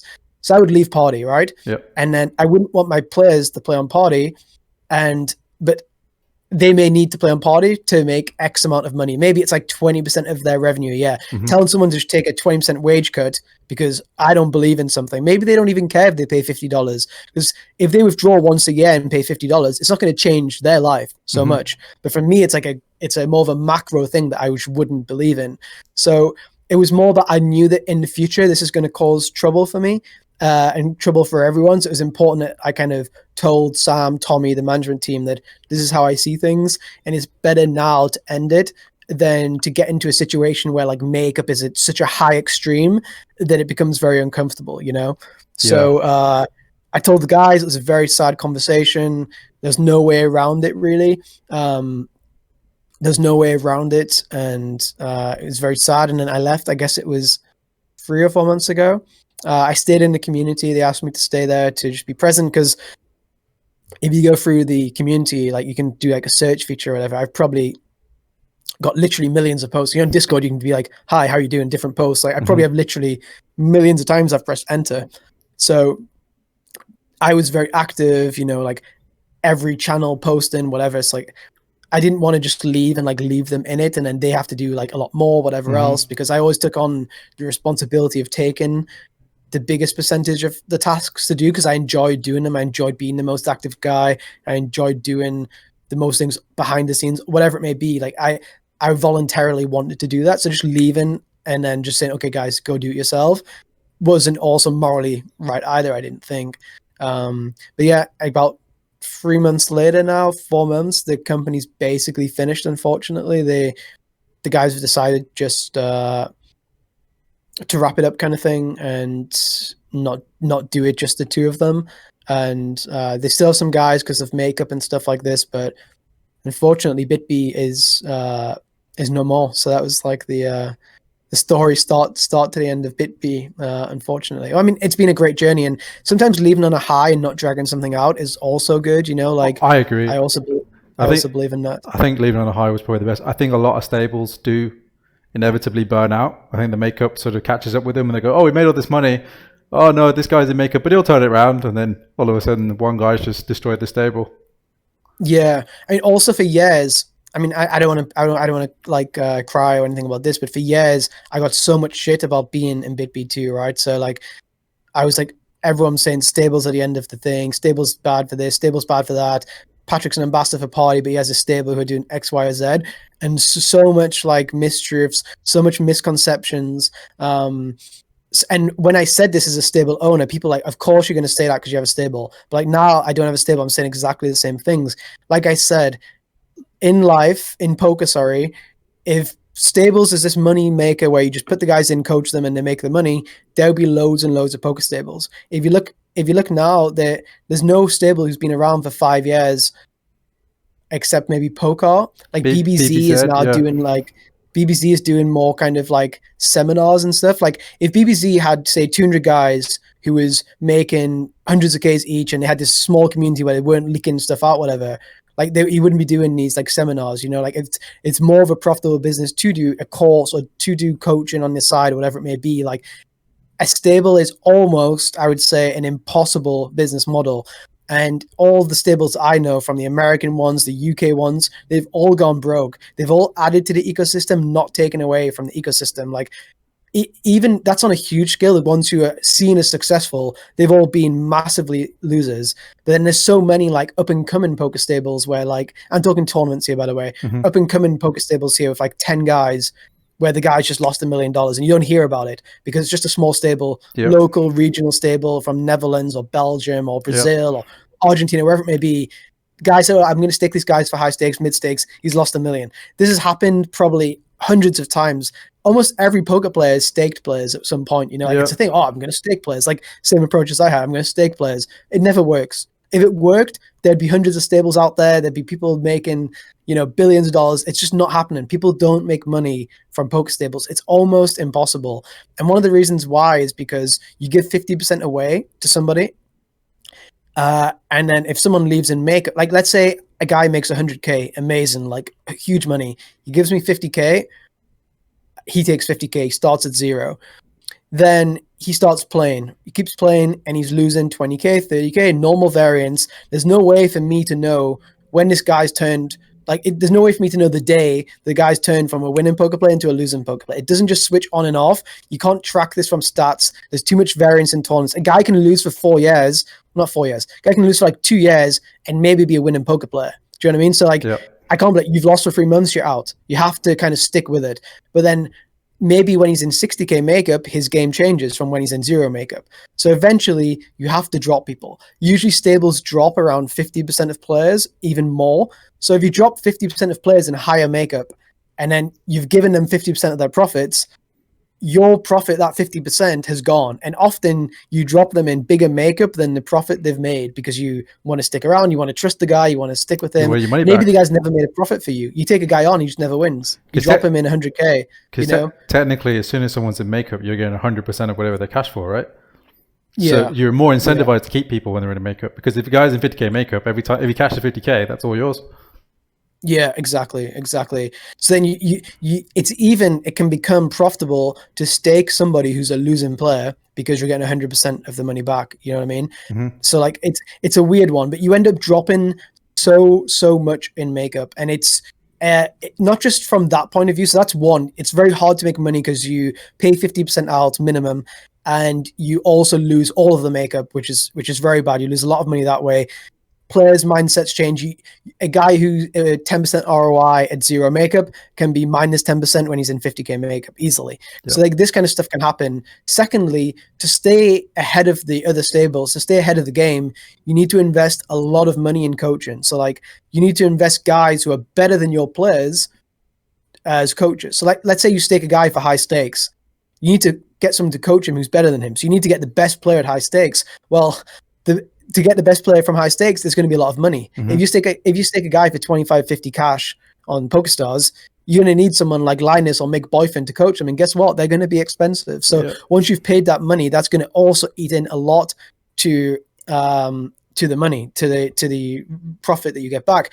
The way that we did it was we coach ourselves, right? So like I'm coaching, Europeans coaching, Almerix is coaching, we hire coaches, but then you end up coaching so much that your hourly that you're getting back is basically you're just getting paid to coach. And if you want to get paid to coach without variance, it's better to just go and find students to get to coach, you know? So like the whole thing is people think, oh yeah, stables, they just put the guys in, they coach them, they get money and it's a profit. It's very, very, very difficult to do, you know, like it's, this is before stress, you know, this is before people steal from you. Like this is before people scam you. This is before people stop playing because they're in makeup and they use up all their trust on you, you know, like it can tackle you from a mental point of view, financial point of view. I'm not trying to like cry, oh, it's such a tough job and I had these tough years, blah, blah. I'm not saying that. All I'm saying is that if poker stables were so easy, everyone would do them. And there's no one who does them, maybe like 1 or 2 companies, you know?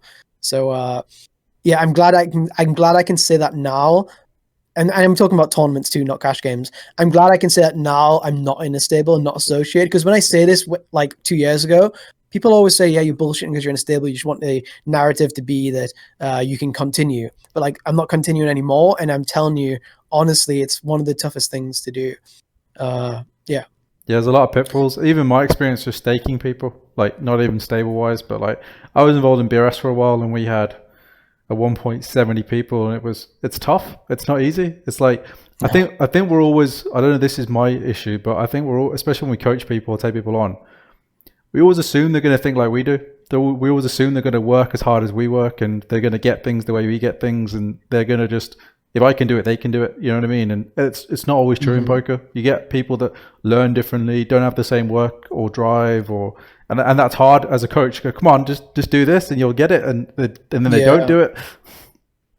But also, like we've also sun ran as well, probably. Like to get to where you are, we've probably ran well. So we also expect our run good to like go through everyone else as well. Yeah. And you know, if you have 100 guys, 10 people are going to have such a bad run bad that we couldn't imagine because we've never experienced it. So like me and Sam, when we played tournaments for the first 2 years, 3 years, we would win every month or whatever. You know, like we were running so good. So when you say, okay, well, we'll win every month, why can you not win every month? It's like you don't understand the variance. You're like, this guy must be bad because he's not winning. Do you know what I mean? It's like, what's he doing wrong? You don't like kind of sympathize with them or empathize. You're like, what's he doing wrong? Why is he not winning? Do you know what I mean? So we're like, you don't understand the run bad until you've run bad. And it's hard to run. It's hard to run that bad unless you've played such a high volume of games. But if you have 100 guys playing 10,000 games each, you're going to hit every single part of potential run bad. So you're going to have guys running the nut low. And that's also tough in the community because a guy who's at the nut low and a guy who's at the nut high, the guy at the nut low is going to have huge resentment for the guy at the nut high because he's going to be like, why is this guy running better than me? I go to the same coaching he does. I play the same he does. I have the same stats. He's literally just running better than me, which is a fact. Like, obviously, there'll be guys who are just playing better. That if two guys, like if there's two versions of myself, one could be here and one could be there, and it's literally just luck. So within a community, you start getting resentment. You start having guys who think other guys are too lucky, and the good guys often think the guys who are losing are just bad. I don't want to speak with him. He's a loser. Like, look at his graph. Sending his graph in PM to other people. Have you seen this guy? He's down 100K this year. I don't want to speak to him. I don't want to send a hand to him. So then the best guys just send hands to each other and they start improving. And the bad guys are kind of neglected a little bit and they're just left to kind of get on with it themselves, which is even tougher because they don't have the best guys helping them. Do you know what I mean? So it's like, it's all so fucked up. I mean, could write a book on the whole stable. So many stories and things, how it works and crazy stuff. But yeah, crazy. And I also have it myself, actually. Like one of the biggest mistakes I have, or biggest weaknesses I have, is that I struggle to accept to get staked for high stakes. So like, let's say a Poker Masters comes up and it's all 25Ks, 50Ks, 100Ks, and I've studied like 6 months and I'm on it. Like, I feel good. I know pre-flop really well, post-flop I'm doing well. I have good reads on all these guys. I have documents on the guys, how they play, all sorts of stuff. Like at the high stakes, it's a small player pool, so you can really know how somebody plays. I can feel like, look, I can compete or be one of the best players in this field. Then, okay, well, how am I going to source the funds? Okay, this guy wants to stake me. I'm like, okay, what's the maximum I can lose? And then I may play the first couple of days and lose 200K, which is completely standard. It's like 4 buy-ins. I just didn't cash 4 tournaments. You know, you cash 1 in 10 or whatever.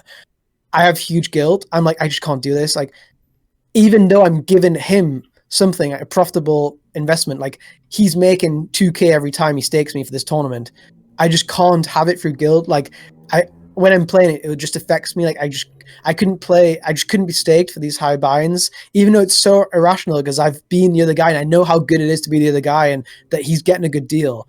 I just have this huge guilt that I just can't accept staking for higher tournaments. So I just play for myself. Like, I don't charge markup too. So like for the guys for like, say, Poker Masters or whatever, let's say I think I have 20% ROI, I would just never charge them markup. I'd be like, I just feel like bad about it. Like I feel like he's doing me a favor rather than I'm doing him a favor, and it's a mindset I've never been able to change, and it's probably one of my biggest weaknesses, I would say. I have the same thing, not necessarily in the tournament world, but in the cash game world. If I lose, I feel horrendous because I've been one of my best friends that was my main backer in high stakes in Macau, and fortunately I sun ran Macau, so I never really went in a big hole. But before that, on the apps, I was in 100K of makeup, and I just felt absolutely terrible. And like, I was playing up to 40K NL, not a lot of 40K NL, and that would have been bought off, so it wasn't all on my makeup. But I'm only probably down like 10 to 12 buy-ins on what I would average stake.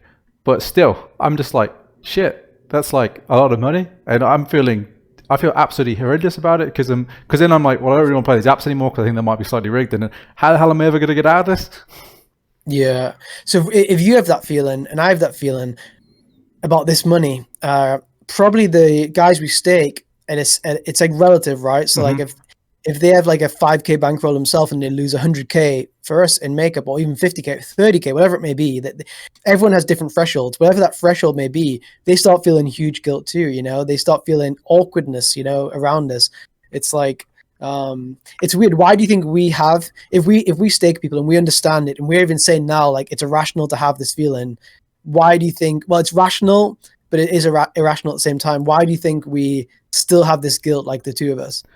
I spoke to a mindset guy the other day, and he said the best poker players in the world are the ones that blame themselves for everything.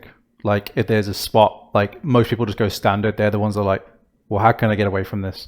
Like, literally every individual detail, they're like, how can I do this better? How can I do this more? And I feel like if we're the kind of guys that blame ourselves when we lose, there's already a bit of guilt where I'm already going, how could I play this tournament better?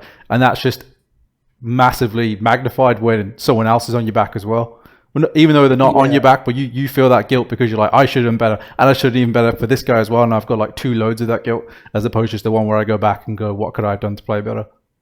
Interesting. Yeah. I mean, this is, I never, not even sure I should even say this, but I never said this before, but when I was like, I'm trying to remember the age. I was like up and coming in tournaments, like let's say top 10 in the world, maybe even when I was top on pocket fives, like I must have been 24, 25.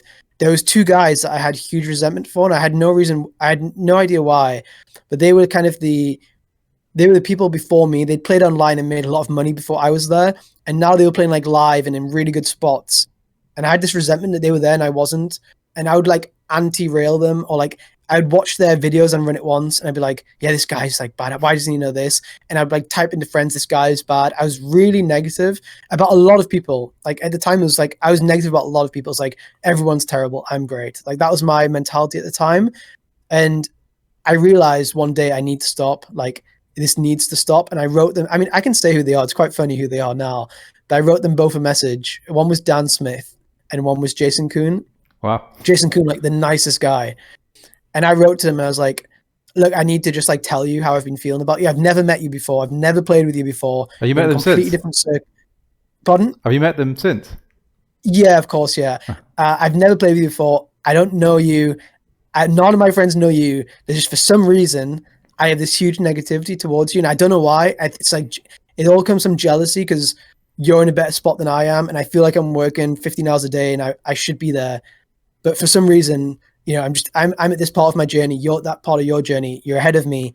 And I've had this huge negativity. And because I've been negative so much about you guys, like, I think it was around the time, there's a YouTube clip of Dan Smith winning a 50K in Barcelona. He basically wins like 20, I don't understand how many, like 10 like crazy all-ins, like freeway all-ins of the worst hand, or flip after flip, or lots and lots of 2080s. And I was like, wow, if I was just in that tournament, I could have won $2 million, whatever it may have been. Like, so stupid feeling, stupid mentality.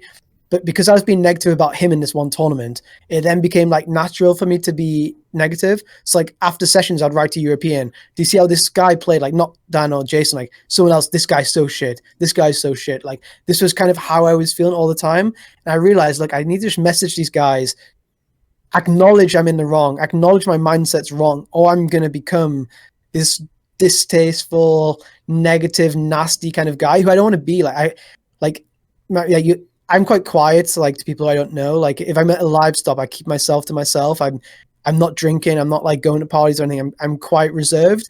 But if I'm in a group of like 10 friends, I'm the loudest guy there. Like I'm the one like organizing this, organizing that. Like I'm the one who's really like pushing it. So I want to be that positive person. I don't want to be a negative person. I'm fine being shy and reserved, like in front of strangers, but I don't want to be this, stop coming into me to being this really negative guy. And I felt myself being negative to European and Elmerix about other players who I just didn't need to be. It didn't matter. So I wrote to Jason and Dan, and they were so nice about it. Like, I was like, I'm such a dick, you know? Like, Jason would have no clue who I am. Like, he wasn't following Pocket Fives or anything. He was, like, playing these crazy games or whatever. And he just gets this this is before, he's actually a party ambassador now, too. And he would have got this message, and he must have been like, what the hell? Who is this kid? Like, why is he sending me this message? He would have no clue who I am. Maybe he saw my name here or there or something, but he had no clue who I am.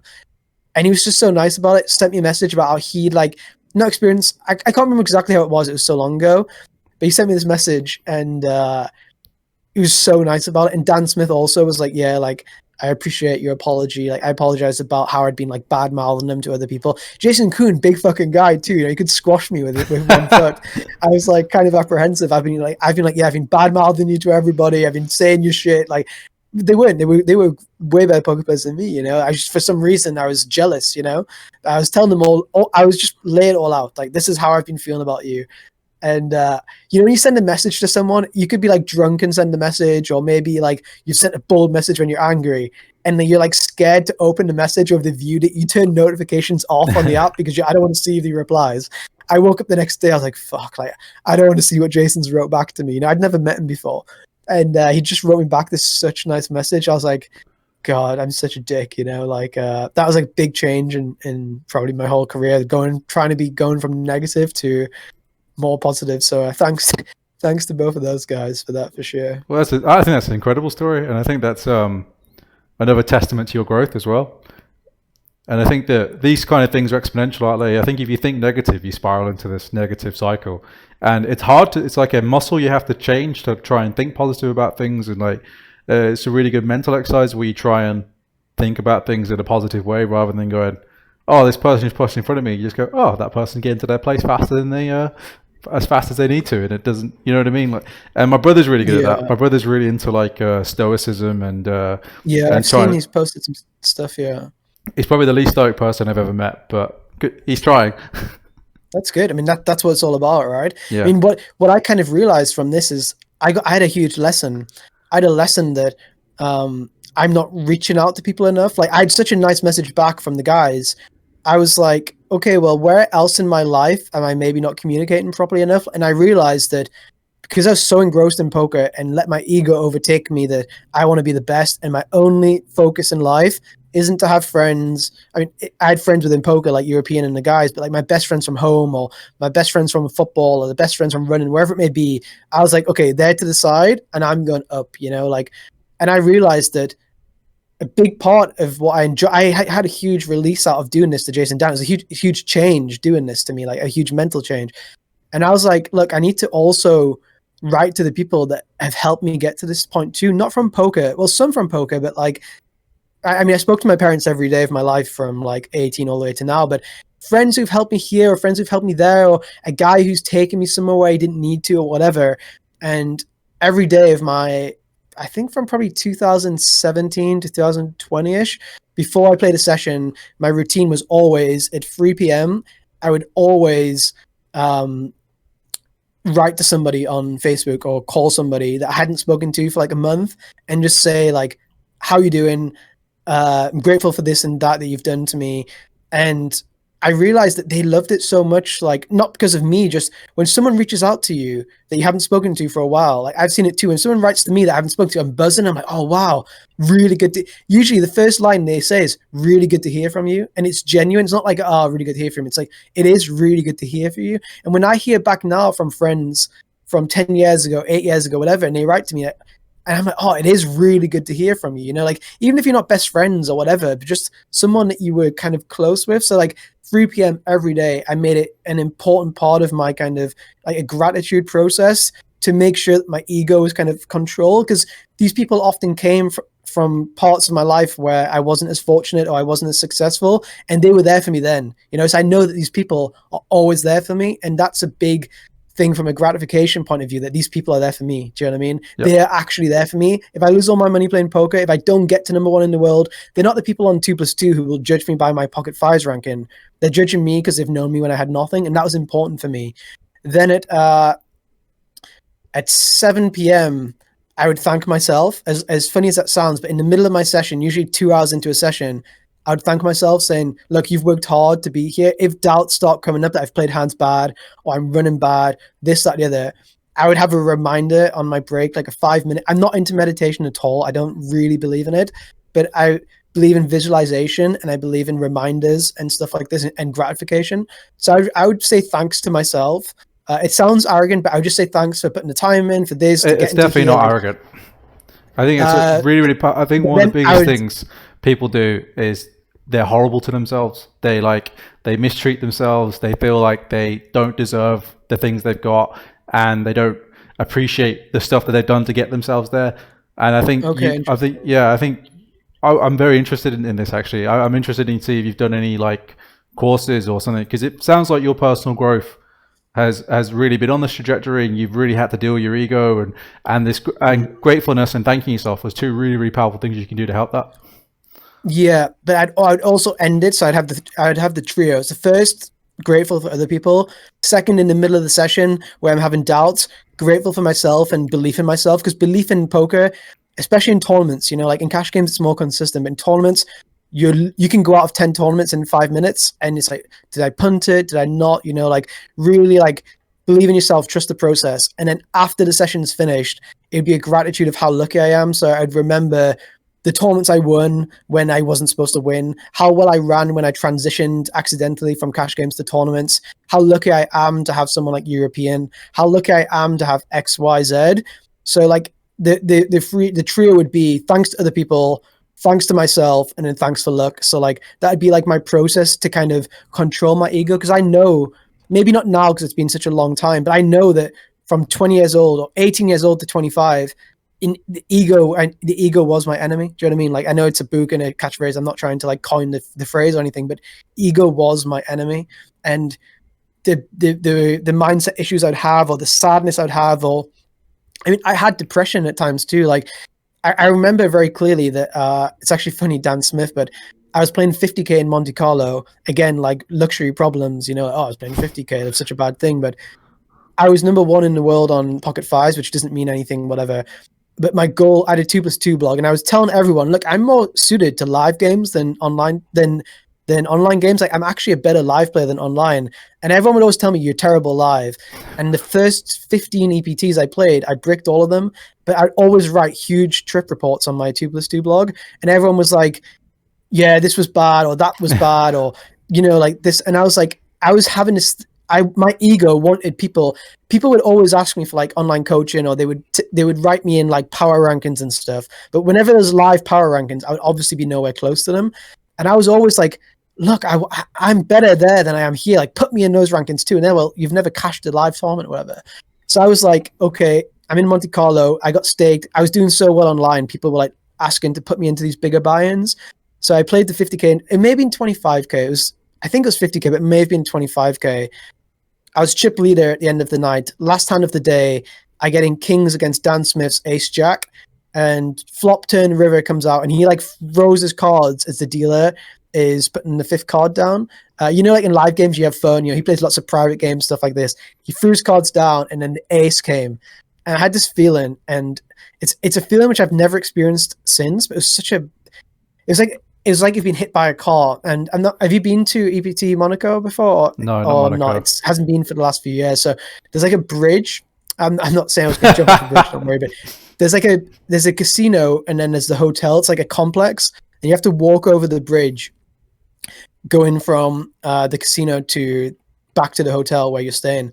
And then walking over this bridge, I'd still made day 2 of a 50k with like a top 10 stack, but I would have been overwhelming chip leader. And all I wanted to do in my mind before this hand came out, or as the hand was being dealt on the flop, it's kind of weird feeling, because it's like such a slow motion. Like the world, it's such a weird story, but I remember it so well. But as the dealer was dealing it out, it was like something from a James Bond movie. Every card, it was like 1. It was such a slow motion. And as she dealt a card after a card, all I thought about at the time was, I'm going to update my 2+2 block. I'm going to be chip leader. They're going to accept me. They're going to accept me. And then the ace came, and it all I just went, and I was like, they're going to think that blah, blah, blah, blah, blah. So I walked across this bridge back to the hotel, and I just felt a feeling I've never felt before. I've never felt after, but I felt like I don't know what depression is. I haven't studied it. All I felt was sadness, hurt. At the same time, I'd been making so much money online in the last months. People were trying to put me into these big tournaments. Like, I was in a position where I should never be feeling this depression, or this whatever it may have been, this sadness. I was walking across this bridge, and I was just feeling like these guys in 2+2 are not going to accept me. I was like, they're just not going to accept me. And I felt like I just wanted to be anywhere. I was even feeling like I'm going to just fly home tomorrow and not play day 2. I just had this huge sadness coming from me. I have no idea where it came from. So anyway, the story goes on. I don't cash, obviously, because that's how things were going. I went to Vegas. I went to Vegas the same summer, I believe, and I was living in a house with Apotheosis. Do you know Apotheosis? I had one of my first ever coaching lessons with Apotheosis. Yeah, honestly, could do a whole podcast about Apotheosis. One of the funniest guys I've ever met. And I was living with him and a few guys, and I played every World Series event. I had bracelet bets, I had everything going on. I had all of these bets. I had huge expectations. I was coming in such great form from online. I think I'd won. Scoop is the day before the World. Scoop finishes before, the same day the World Series starts. Yeah. So I'd won like a couple of scoops or something like this. I was in good form. Do you play mixed games? No, I was only playing No Limit at this point. This was like 4 years ago. Yep. So I was in my 2+2 blog, like, look, guys, I'm fucking doing it this year. like, I'm gonna prove you guys wrong. And they're like, you're shit, blah blah blah. I was like, okay. So I played the first 30 tournaments in the World Series. Like the first, I think it's June is the first month. I think I made cash like once in like a Planet Hollywood nightly something tournament or something like that. Every day I'm coming back, I'm updating my blog on 2+2. I'm journaling, running so bad, unbelievable, because I didn't realize, but when you play live, you get your money in so good. So when you lose, you are running really bad. Like I'm not getting my money in with like sevens against ace king against these cowboys. I've got aces, they've got kings, and they're hitting the king. Or like I've got kings and they've got aces, and I get coolered. Like I didn't realize when you don't win, you run so bad in live because I'm getting it in with like set over set, or they're hitting one outers. I was like, guys, it's unbelievable. You don't understand how bad I'm running. It's one outers, it's two outers. I'm not losing flips here. I'm playing well. I'm just getting one outed all the time. But I didn't realize like this is just how it is, because like this is how you lose in live poker. It is brutal. You don't get it in, like I said, with top pair second kicker. I'm not getting in with king queen on king 7-5 against the cowboy. I'm getting in with pocket freeze or whatever. So people were saying like, no, you should fix it online, blah blah. I just couldn't take it. The main event was coming up in 5 days. I flew home to London.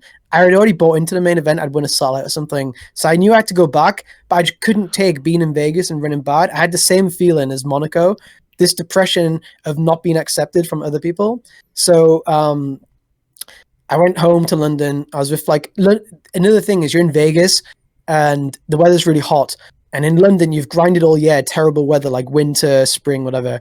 And now summer's here, it's amazing weather. I'm seeing all my friends like at Wimbledon in amazing weather, watching tennis, having beers. I'm like, fuck this. Like, I want to be there with my friends. So I fly back. I'm in the garden with like my dogs, having an amazing time. I go back to Vegas to play the main event. The main event's on like a Saturday, I guess. And on a Friday, I play a 25K in Aria. And I play 25K. I win the 25K. I'm like, boom, this is great. I go to the World Series the next day. I think I get like top 10 stack or something. I bag like a big stack. I'm like, okay, great. Day one B's on Sunday. There's another 25K. I've won the one before. I'm like, the field sizes are always bigger when the main event's on because there's more amateurs in town. People are waiting around on day 2s, day 3s. I play it. I win it. Boom. Back to back. I'm like, oh my God, this is the stun run I've been expecting forever. I play the main event. I think I don't cash. And then there's a tournament called the Bellagio Cup. It's like a 400 player 10K, I guess, 300 player, like a big field 10K. I'm in good form. I have confidence, whatever. I win it. Boom. 3 tournaments in like 5 days. I've won like, I don't know, 1.5 million or whatever. Everyone messaging me on my 2+2 blog. Oh, now you're good at live tournaments. What have you changed? Nothing changed. I play exactly the same as I had been playing. I was just winning my flips. I was winning whatever it was I needed to win. And because everyone saw me differently, people asking me coaching on live poker now, I was like, fuck all you guys. I don't care what anyone thinks anymore. You guys were like not there for me when I was running bad. And I was telling you like I needed to be there for me kind of thing. These people I never met, just like forum guys or whatever, And now just because I've won 7 flips, you guys are now thinking that I'm good. Like I just realized that don't let what anyone else thinks affect your mentality, because everyone's going to be negative when you're running bad, and it's just going to compound. So I quit. I didn't play another live poker tournament for like a year, maybe more. I just didn't play live again, essentially. And I was like, I'm just going to be with myself, with my family, with European, with Elmerix, with the people that mean a lot to me. And the people who I remember were there for me when I was running bad. I remember they were giving me pep talks. I remember they were telling me, oh, you're a great player. I remember they were telling me, oh, it's all going to be okay. As simple as it sounds, just having someone telling you it's all going to be okay and we believe in you. I realized these are just the people I need to spend my time with. So yeah, I just quit live poker and I basically haven't played too much since then. But my whole goal for a year was to be accepted as a top live player. But once I got to, I wasn't there because it was just run good. I was like, okay, I'm out, and it's just weird how it all works, you know. There's a really cool story I like by Marco Pierre White, who was like the first 3-star Michelin chef, or he definitely was the first 3-star Michelin chef in the UK. He might have been the first ever 3-star one. And he finally gets his 3 Michelin stars. And then basically he has to decide whether he just wants to keep cooking because he doesn't want to be one of these chefs that like puts his name on the door but isn't actually behind the stove, or does he retire? And he chose to retire because he realized he was being judged by people that knew less about food than he did. Yeah. And he realized that the whole time he was working for their acceptance because he wanted to be this guy that got the first 3 Michelin stars, etc. But then as soon as he got it, and as soon as he almost like had their acceptance, he didn't want it. Wow, that's an amazing story. Yeah. That's an amazing story for sure. And then I guess he was also, and I guess he also then, his acceptance route is probably for people who are like around him, like his friends. He wants his other chefs who are also great to be. Yeah. I'd never heard that story. That's amazing. It's almost exactly how I felt. That's crazy. That's a great story for sure. Yeah, wow. He's the guy, by the way, who trained Gordon Ramsay. Gordon Ramsay was like his number 2 in his kitchen, and I think Jamie Oliver was there as well. Wow, really? Okay. I've never cooked a meal in my whole life. I know nothing about food, but I watched like Gordon Ramsay swearing at people. That's what my knowledge of any kind of food. I'm very simple with what I like to eat, but yeah, but hearing that story makes me want to like do research all about him and find out more. Because the best thing I'm sure there's loads of parallels with all industries. I'm sure it happens everywhere. Yeah, because one of the other things he says, which I think is poker as well, he goes, cooking is not about reinventing the wheel. Like you're not like going to come up with some magical new ingredient. It's about refinement and refining things slightly better. And I really resonate that with poker as well. It's not like I'm going to come out with some. Maybe you will, Min raising the big blind, but I'm not going to come out with some, oh my God, no one thought of this strategy and this is going to take over the world. It's just refining things, like learning to play the big blind slightly better, learning to play the small blind slightly better, learning to play 3-way pots slightly better. And that's all people do as they move up, is just they have these refinements in check. Yeah, for sure. And all these people who also are at the top of things, they're usually also positive people as well. Like I often say, do you think Mark Zuckerberg is on like spending time bitching about people and like finding people to be negative about? These people he just moves on from, like, Elon Musk, or everyone, like everyone who's, I'm sure the 10 most successful people in the world haven't moaned to their girlfriend about somebody else who is irrelevant to them, kind of thing. Do you know what I mean? I'm sure they just get on and they're too busy to do that. I'm sure they all have like really good mindsets and are in good mental spaces, which absolutely. So yeah, trying to find parallels with other industries is actually really interesting. Something which I haven't spent like much time doing, but yeah, that isn't. I mean, like people often like look down at like autobiographies. They're like, oh, it's really like cringe to read autobiographies. You should be reading, philosophy or something. Like if I ever told Sam Grafton that I was reading, Sam Grafton, one of my best friends, but if I ever told him that I was reading an autobiography by a footballer or something, he'd probably, what are you doing? Because he's so well read, so well educated, so smart. Like he could teach me so much about everything essentially. But yeah, actually thinking now, actually maybe reading, like that kind of thing could actually be really beneficial as well for, the next things that we do, or the next things. Yeah. I'm assuming we won't play poker forever. So if we do a new industry that we want to do, my natural thing would be to research people in that industry, but maybe it's actually better to research high achievers in other industries to try to find little things they did that you can bring into an industry to kind of help get better, if that makes sense. I hadn't thought. I'm just thinking now, like well, I don't read that much, but I follow a lot of YouTube, so there's a lot of good speeches at like Oxford Union and Cambridge Union, and that's where I watch a lot of the Marco Pierre White stuff. He just does like an hour speech and then there's some good Q&As afterwards, but I watched those too, but I just haven't clicked on his because it's food. I'm not interested hearing about some food in Paris or whatever. But I watch them too. I really like them for sure. Yeah, I watched a bunch of footballers on there too. I think our last one I watched was like Ruben Nistelrooy. I didn't expect to like that one, but he was fascinating. That's interesting. I know Joey Barton actually has one too. Does he? I haven't seen that one. Yeah, there's quite well. Actually, I quite like to watch the ones where I think there are people who are very different to me that I wouldn't like. Like, let's say like a Tommy Robinson. Yeah. I would actually like those ones. I actually like to watch. Like, I'm not saying I'm going to end the 1 hour with the same beliefs as him, but maybe I have some understanding of where he comes from to be more sympathetic towards people. And I still may think he's the biggest idiot after the 1 hour, but trying to be more open-minded, not just like dismissing people without hearing exactly what they think in a neutral point of view where they're not being shouted at. Because whenever I saw Tommy Robinson, it was in like a BBC studio where like the presenter would cut him off, and I could never hear what he actually wanted to say. Yeah. So like actually hearing him speak for an hour, and I still obviously disagree with 95% of what he says, but maybe 5% I can resonate and understand and have some sympathy with him. And once you start having sympathy for people that you really can't relate to normally, I think that also helps you kind of be a more positive person, if that makes sense. Yeah, I completely agree, and I've watched him for the same reasons, and I completely disagree with most of the things he says. But what people don't realize is that if you don't listen to him, like you said, you can't empathize with him, you can't understand where he's coming from, you can't help him change his beliefs. And he's got a lot of followers that believe in the same thing he does. So it's not just Tommy Robinson, it's X amount of the population that if they're thinking in your head wrong, but you still have to empathize these people. These people, we still live with these people. They're still part of our community and our country as well. It's important to understand where they're coming from.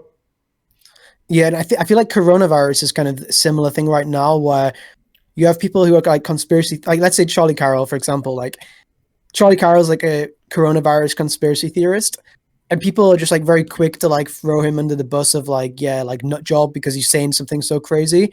And then like all the Charlie side are probably thinking very quickly about people who are on the more normal side.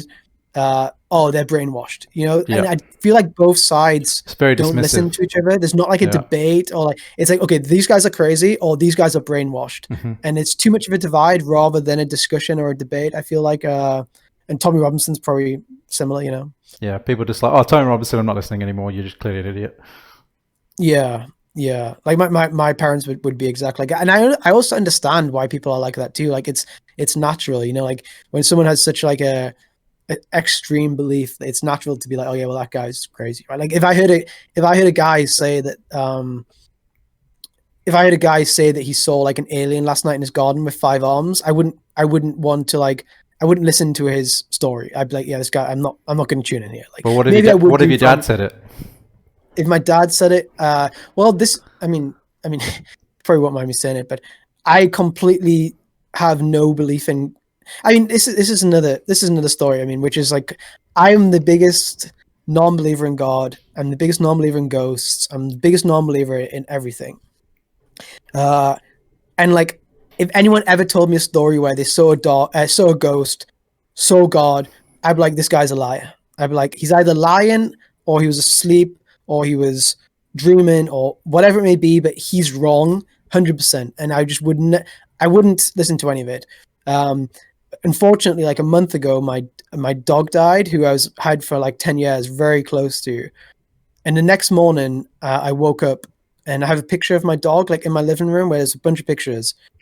And the picture had fallen and smashed, which is just, it doesn't matter. It's like, it's a coincidence, whatever. My parents for Christmas, like they're so close to my dogs, I bought them these, it's like free, I'm not sure the word is like, it's like small versions of my dogs, like little toys, sure, that kind of thing, yeah. Which they have like held up in a room on like a shelf, and like they've always just sat there for like 2 years since Christmas, whatever. The same day where my dog thing fell, this dog thing on the shelf had fell from the top off down, which is just like, weird coincidences, live in parallel universes. Anything can happen at any time. I'm very dismissive also about anything. So like if I heard someone saying or suggesting anything, I'd be like, nut job, 100%. So my dad even said to me when he was younger that he saw a ghost, and I was like, you're wrong. You just didn't see it. Whatever you said, you just didn't see. So like this happening like literally a few weeks ago with my dog, unfortunately. Like it was such a weird thing to happen. And that was the first time ever in my life I've ever been like kind of spooked. And I'm like, oh, maybe there's something in it. And I know, like, saying this, it sounds so fucking crazy. And like, if anyone's watching, dismiss everything I say because it sounds so crazy. I'm not making this up. Do you know what I mean? Like, it did happen, and I'm sure it's just a coincidence in a parallel universe, and this will happen very often, or not very often, but sometimes. And this is just the universe we're in, which is probably has happened. But at the same time, like, yeah, I don't know.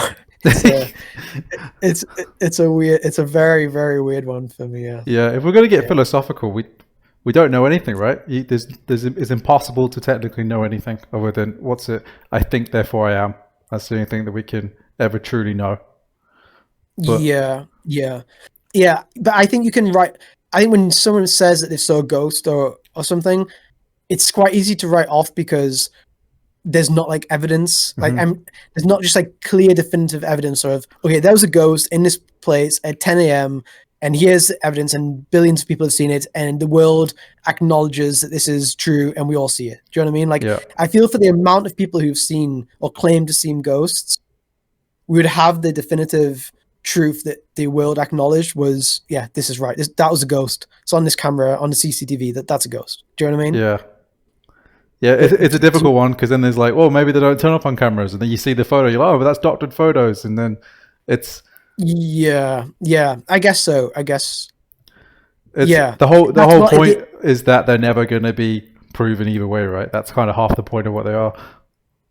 Yeah, whereas I'm more like, yeah, I believe in like proven things, you know. So like, like, you know, like Game of Thrones, right? Do you watch Game of Thrones? I love Game of Thrones. Yeah, I mean, it actually not ruined my life, but like the ending really upset me. Well, I mean, it wasn't so much that. It was more like the before the last season, for like the last 1 year, every day I would spend like 2 hours minimum on like fan fiction. I was so into like Talking Thrones on YouTube, it's a really good YouTube channel, and like reading all like the fake scripts that came out and like, yeah, fantasizing about the thing. But if I lived in Game of Thrones times, if I was a character in Game of Thrones, I would believe in dragons when I saw a dragon, but I wouldn't believe in the god. Do you know what I mean? Like, I feel like if loads of people told me they saw a dragon, I just wouldn't be able to believe it unless I saw the proof, kind of thing. And yeah, I mean, I don't want to like dismiss people who say they've seen ghosts, but for me, it's very tough. I mean, it's just, I don't know, it's just how I am. Like, I need to see things to really believe in them. I guess my imagination, or not imagination, or just the way that I see things, maybe I need to improve it. Maybe it is like no, I don't think there's anything wrong with that. I don't know. Maybe it's yeah. But you know, when you have like let's say you have like a mother or a father, and you know that like they're completely similar to you, and then they tell you they've seen a ghost, that's when like you kind of believe it. But if I just see like not Charlie Carroll, just like someone on YouTube I don't know, you know, like saying it, yeah, I would always just write it off. Same with like same with my dogs. Like when my dad said this like thing fell, like I know it's my dad, I know he's not bullshitting me, you know, like I know it's true. But like if I said to you, oh yeah, my dad said that, like you should never believe me, because like, yeah, well, you don't know him for me to say it. Yeah, the credibility is not the same. Yeah, 100%, yeah. So I guess what's next for you then after BitB? After, I guess you got your course, right? Yeah, well, I mean, a big thing for me was that I loved coaching. Like I loved finding cool things, and like let's say this blind versus blind thing I spoke about, I would like to give that to somebody, or give this to 20 guys, 50 guys, and get their feedback on it. Get them to actually like play the sport and give me feedback of how people are responding. Like for me, this is like fun. Like I said, it's not like a chore. Like coaching these guys was never a chore. It was something which I looked forward to every single day after I played. Every session in BitB, I had a blog on like exclusive to BitB where I'd write every big hand I played and explain my thought process and have debates with guys. Like to me, it's a huge part of my life. I love speaking about poker. I love making up new strategies. I love hearing new strategies from other people, etc. So for like last few months, I just had this like empty space where I wasn't doing this. Like they would do like sessions with like Sam and Tommy, and I just wouldn't go along because like I'm not like not financially involved, but if you're not involved in that part, you know, there's like private servers, whatever it may be. It's like I had a huge like empty space here, you know, and I wasn't studying poker myself for like the last month before I started studying again. I just didn't do much work. Like for me at BitB, it was important to be the best player I could possibly be with the highest ROI, so that these guys one could look up to me and respect me and like continue kind of giving us their EV. Because like I felt bad if a guy gave me 50% of his EV and I wasn't studying. Like my job is to stay above this guy. Like if this guy is catching me up, then like who I'm staking, then sure, it's good, but I need to, if he's getting better, I need to get better too. So like for the month after I left BitB, I was like, there's no real need for me to do this anymore. I don't need to be a better poker player. And then after a month, I was like, I want to be a better poker player. I enjoy being a better poker player. So I thought, I don't want to do staking again. I wouldn't do it because of BitB. Like, I've got too much loyalty to them. It's like if you play for Tottenham, you don't want to ever play for Arsenal ever again, kind of thing. You know, I just don't want to. I don't want to do that. I don't want to join. I got offered off other stables to join as like a consultant and coach, but again, that was very uncomfortable for me. So I was like, what can I do? And I was like, I can do a poker course, I think, which it's going to mean I'm going to have to spend, I worked out I'm going to spend 560 hours on doing the course. So it's like 10 hours a day for 2 months, like producing, making the sims, running the sims. A lot of the sims I'm running are like very node locked heavy because I'm trying to like exploit and stuff, or like trying to like change a strategy. I'm doing like different things in like pre-flop Munker charts, stuff like that. So I'm gonna have to spend a lot of time doing this. But after I spend 500 hours doing this, by the end of, it's gonna take till the end of December. By the time January starts, I'm gonna back myself to be, I'm not gonna say the best poker player in the world, but to be the best version I've ever been myself relative to the field. Because if I've spent literally my whole life for 2 months getting as good at poker as I can with already like a background where I've spent a lot of time studying and playing poker at high level anyway, it's going to mean that by January, I'm just going to feel good about my game. I'm going to go into a new year with like a new lease of life where if I only play once a week, I'm not going to need to study for the rest of the year because I've going to put in like 2 years worth of studying kind of into 2 months, if that makes sense.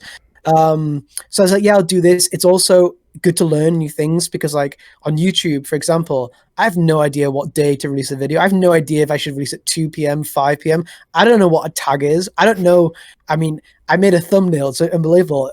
Crazy, like how hard it is to do all these things. So I was like, as a journey to learn this stuff with BitB, I could not have anybody, but we were so selective of who we staked. We staked like 1 out of 100 applicants, whereas going onto this macro scale, it's about trying to attract more people, right? So it's more about learning about different things. So in the future, if I want to do like business, or if I want to do this or that, this kind of growth all by myself, working individually rather than in a team where we can be selective and we can just pick the cherries off kind of thing, I thought would be very big for like personal growth in terms of a business point of view. I would have to learn how to do X, Y, or Z.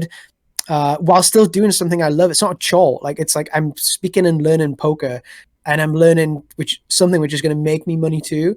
And I'm also making content which I believe is going to be different to every other MTT course. Like I'm not going out like this is the out of position C betting. This is pre-flop charts. Like I'm not holding someone's hand walking through something.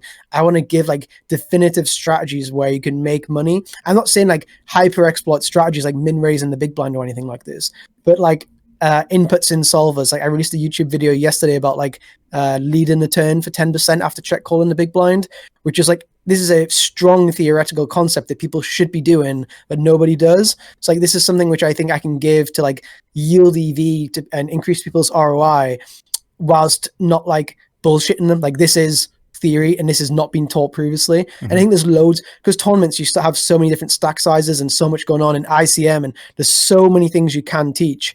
I feel like I can do like a really fun, good course, which I can be proud of, and make like a really good product. Obviously the downside is I hit my ROI on my EV because I help others. But I think it's going to be worth it kind of thing for a lot of growth from. That's interesting to hear you say about the learning the business side of things, because I kind of feel like I'm sort of getting onto that journey now as well, where it's kind of like I wasn't sure whether I was going to do my course for a while. I was kind of just doing YouTube for fun and Twitch for fun because why not? And I was a bit bored during lockdown. Whereas now it is turning into more of a I could do something with this. And I was talking to my performance coach, and they were like, if you could dream big, like embarrassingly big, what would your actual like end goal dream be? And I was like, embarrassingly big? Like, he goes, yeah, as embarrassing and as big as you want. And I was like, I want to be a dragon on Dragon's Den. And he goes, nice. I want to walk in and be like, I'm an ex-professional poker player. And they're all going to think that I'm going to pitch them something because I want to take a seat. And then and he's and he goes, "What's stopping you getting there?" And I was like, "I have no idea about business." And for a long time, I was kind of like, yeah, everyone just kind of says, "Oh, you're going to start a business." So you're always saying to your friends, "Yeah, one day we'll start a business together," but that's as far as it gets. And I was just like, "Well, what can I do?" And it wasn't until I was talking to one of my other coaches where he's like, "Well, why don't you turn this into a business?" And I was like, "Oh, but it's too small."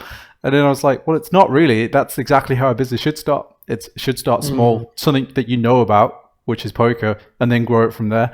And so that's kind of interesting that we're both kind of on similar paths there, like breaking out into potential future business stuff. I haven't got a football team though. We haven't spoken about that. Yeah. I mean, football YouTube has been such a big part of my life. Like, I love football. I've played all my life. Like, from 5 years old, my parents made huge sacrifices. They were taking me to football hours every day. I was flying to Southampton. I was driving to Manchester. So much stuff. My life was football. Then I got to 2021 and I moved to Gibraltar. It's like south of Spain, and there's no real football there. It's like a tiny island. And I stopped playing football, but I still loved football. So I started to watch football on YouTube, but I wasn't interested in watching like Newcastle play Brighton and winning 2-1. Like, it wasn't entertainment because poker's so fast. It's like tables, action. Watching a 90-minute match of Newcastle is like, it was a chore. Like, my love for poker I don't think football entertainment should be 90 minutes, like in depth, like slowly, like watching people like get physio treatment and stuff. I was like, why am I watching this physio on a pitch for 2 minutes? So I started watching YouTube football. So like, YouTube football is essentially a 90 minutes episode plus 90 minutes of football plus 10 minutes pre-match, 10 minutes halftime, 10 minutes post-match, all edited down into like a 20-minute video. So essentially, imagine you do a Twitch stream and you stream for 6 hours. Like, I wouldn't want to watch a Twitch stream myself for 6 hours, but when you make a 20-minute highlight of the best things from those 6 hours, I'm like, oh, fuck yeah, I'll watch this. This is good, you know? So YouTube football was kind of like that. So I was like, okay, cool. I can start to watch real football, like competitive football, decent standard, but it's edited down in a way where every second has been thought about from an entertainment point of view. So it ends up being like a soap opera, you know, like it's something, it has a storyline. There's drama, the way they do it, even music, everything is tailored to enjoy it. So I started watching these football teams who had like 100 people watching each video. And I was telling my friends, this is good. And they're like, nah, like these teams called #United. Like, what is #United? Like, this is a stupid name, #United. I was like, yeah, but it's like, they're doing it so that they, like, this was when Twitter was coming about. It's like 6 years ago, and they were like ahead of their times. So it goes on, and now we're at a stage where they get like 200,000 people watching every game online, and they have 2 million subscribers. And if you compare this with like Spurs, I think Spurs have like 1.5 million subscribers. Arsenal like 2 million. Like, so, like, take a team like Watford, they probably have like 100K. If you take a team like Leyton Orient or somebody in like say League 1 or League 2, they probably have like attendance of like 10,000 and online presence of maybe like 20,000. So hashtag are literally like 100 times bigger in terms of people who are watching. Like, they're really growing, but they're at a level where you have to build up through the leagues, right? So like eventually I believe they'll get to the Premier League because their fan base and their revenues, like if you think about like Adidas, if you think about Nike, or if you think about Party Poker, right? Would Party Poker rather sponsor Leyton Orient in League 2? I'm not even sure Leyton Orient in League 2. Let's just say Lincoln City in League 2, who have 5,000 people watching, no real TV presence, and online no one really watches the games. Or would you rather sponsor hashtag, who are like 7 leagues lower? They have 2 million people who are watching. They have influencers who love them. Like, they're part owned by Cesar Azpilicueta. They're like a big team coming up with millions of people literally watching them all across the internet, all targeted at like 18 to 25-year-old men who's like your kind of target audience. I was like, there's so much potential in this. So they probably won't watch this now. People probably won't even pay too much attention, but I'm actually in the process now of acquiring to be a part owner of #United 2, which is like a huge thing from me, from watching them being 100 viewer team to like 2 million viewers, and now being in the journey where I can impact it from a strategical point of view, potentially, depending on how things end up in negotiations there. But I decided to do my own team too, because I'm biased here, but people like to watch Geordies on TV. Like, you have Geordie's show, you don't have like Portsmouth show, you know? You have Anton Deck, you don't have 2 guys from like Leicester, whatever, you know? Like, you have Cheryl Cole, you have like Geordies are seen as like It's kind of down to earth, not too arrogant. They're just like having fun. It's like fun. It's entertainment. True Geordie's massive, right? True Geordie, exactly. Yeah. You have so many people who like that. Newcastle being such a small city relative, the people who are out there in the entertainment industry, it's actually huge. And another thing about Newcastle is it's a football city. Everyone, like, if you have a cousin who's a girl who's 5 years old, she's in a football club. Your grandma wears football shirts in the house. Like, Newcastle is football mad, but it's one of the biggest cities which only has one team. It's like Liverpool, you have Everton, you have Liverpool. Birmingham, you have Wolves, Villa, Birmingham. London, there's plethora of teams. Manchester, you have Man City, Man United. You know, Edinburgh, you have team Hibs and Hearts. Glasgow, you have Celtic Rangers. So like Newcastle's just a one city club, and everyone hates the club because of its ownership. No one wants to support the club. It's is it the only still option. Mike Ashley, or has he sold it now? Mike Ashley, yeah. I mean, his business model is essentially to finish 17th every season. So like, because the money difference between 17th and 10th is very similar because it's like flat. TV money. You get like you get the same amount essentially, and advertising. The same amount of people watch you play if you finish 7th or 17th. So his business model to me is quite smart. I can respect it. He's like, look, we're going to spend the minimum and try to finish 17th. If we get relegated, we'll bounce back by spending more money than all the other teams. We have the money in reserve from the TV deals. So their goal is always to finish 17th. But for a fan base, it's not fun. For that to be your goal, it's like quite a bad thing. Whereas my team, Newcastle Independent, our goal is to climb the leagues. Where our journey is growth. It's not about stagnation and staying where we are. It's about growing. So we have this storyline where we're trying to catch Newcastle United up, but we're 10 leagues below them. But we're putting ourselves in a position where we can win the league every year. So like in 10 years, there's no reason why we won't be like a tier 4 team. You know, like we won't win the league every year, but we should be successful with our model because the teams who are in, say, tier 7, tier 8, they have like 200 fans watching them, whereas we already have like thousands of people watching us, and we're just a 2-month-old team. In 5 years, I'm very confident we're going to have over 100,000 people watching. So if our fan base has 100,000 and the people we play against have 500, our sponsorship money, our income, our revenue, the people come into our ground because they've seen us online, the people buying hoodies, hats, whatever it may be, I believe will just be so much higher than our competition that it'll help us grow through the leagues that way. So yeah, that's kind of why we have the team and why we believe in the team and why we believe in the vision. And I would bet my bankroll that there'll be a team in the Premiership in 20 years who came from YouTube football. Like, I think it's just... That would be sick to see. Yeah, I think it's and also the goal is also, we're called Newcastle Independent, but we're also going to hoping to roll out like a Vienna Independent, a Melbourne Independent, a Vancouver Independent, where essentially we have all these teams who share the best practices. So maybe you have Carl Lencho, who's like a really good video editor. He can edit the videos in the same style for all the teams, and these teams are like passing fans on throughout the world. Because if you watch the game on YouTube, it doesn't matter if you're from Newcastle or if you're from wherever else. You're just a fan of the team. You know what I mean? Like, there's loads of people in England who are NFL fans. They're not from, you know, Milwaukee, or they're not from Boston, but they're a fan of the team because they like the team usually because of social media presence or influencers or whatever else it may be. So if you have more teams, you can get better deals as well. Like if I go to Nike and I'm like, look, we have 8 teams around the world, all who have 50,000 people watching each game. It's a brand, it's an identity. Then they're more likely to give you more money as a deal than if you just have one team in England in tier 7 or 8. Yep. And also in Canada, it's easier to get to the top tier than it is in England because it's less competitive, of course, you know? So again, this is just like me trying something. It's YouTube, it's content, it's trying to risk it. I mean, 95% of the time it fails, which is fine, but it's me learning. It'll either be successful or I'm going to learn. So I'm fine with that. And it's a passion, it's something I like. It's not like I'm doing something I don't like, you know? So is this venture to make money, or is the sole goal, what do you think, you'll make money or lose a little bit, or what do you think that will do? I mean, I always say to the guys in the team that everything we do should only be about quality, and money should never, ever be of interest. Because if this is successful and we make a good product, like let's say we have somebody who wants to give us $500 to promote their car washing company on our YouTube video in Newcastle.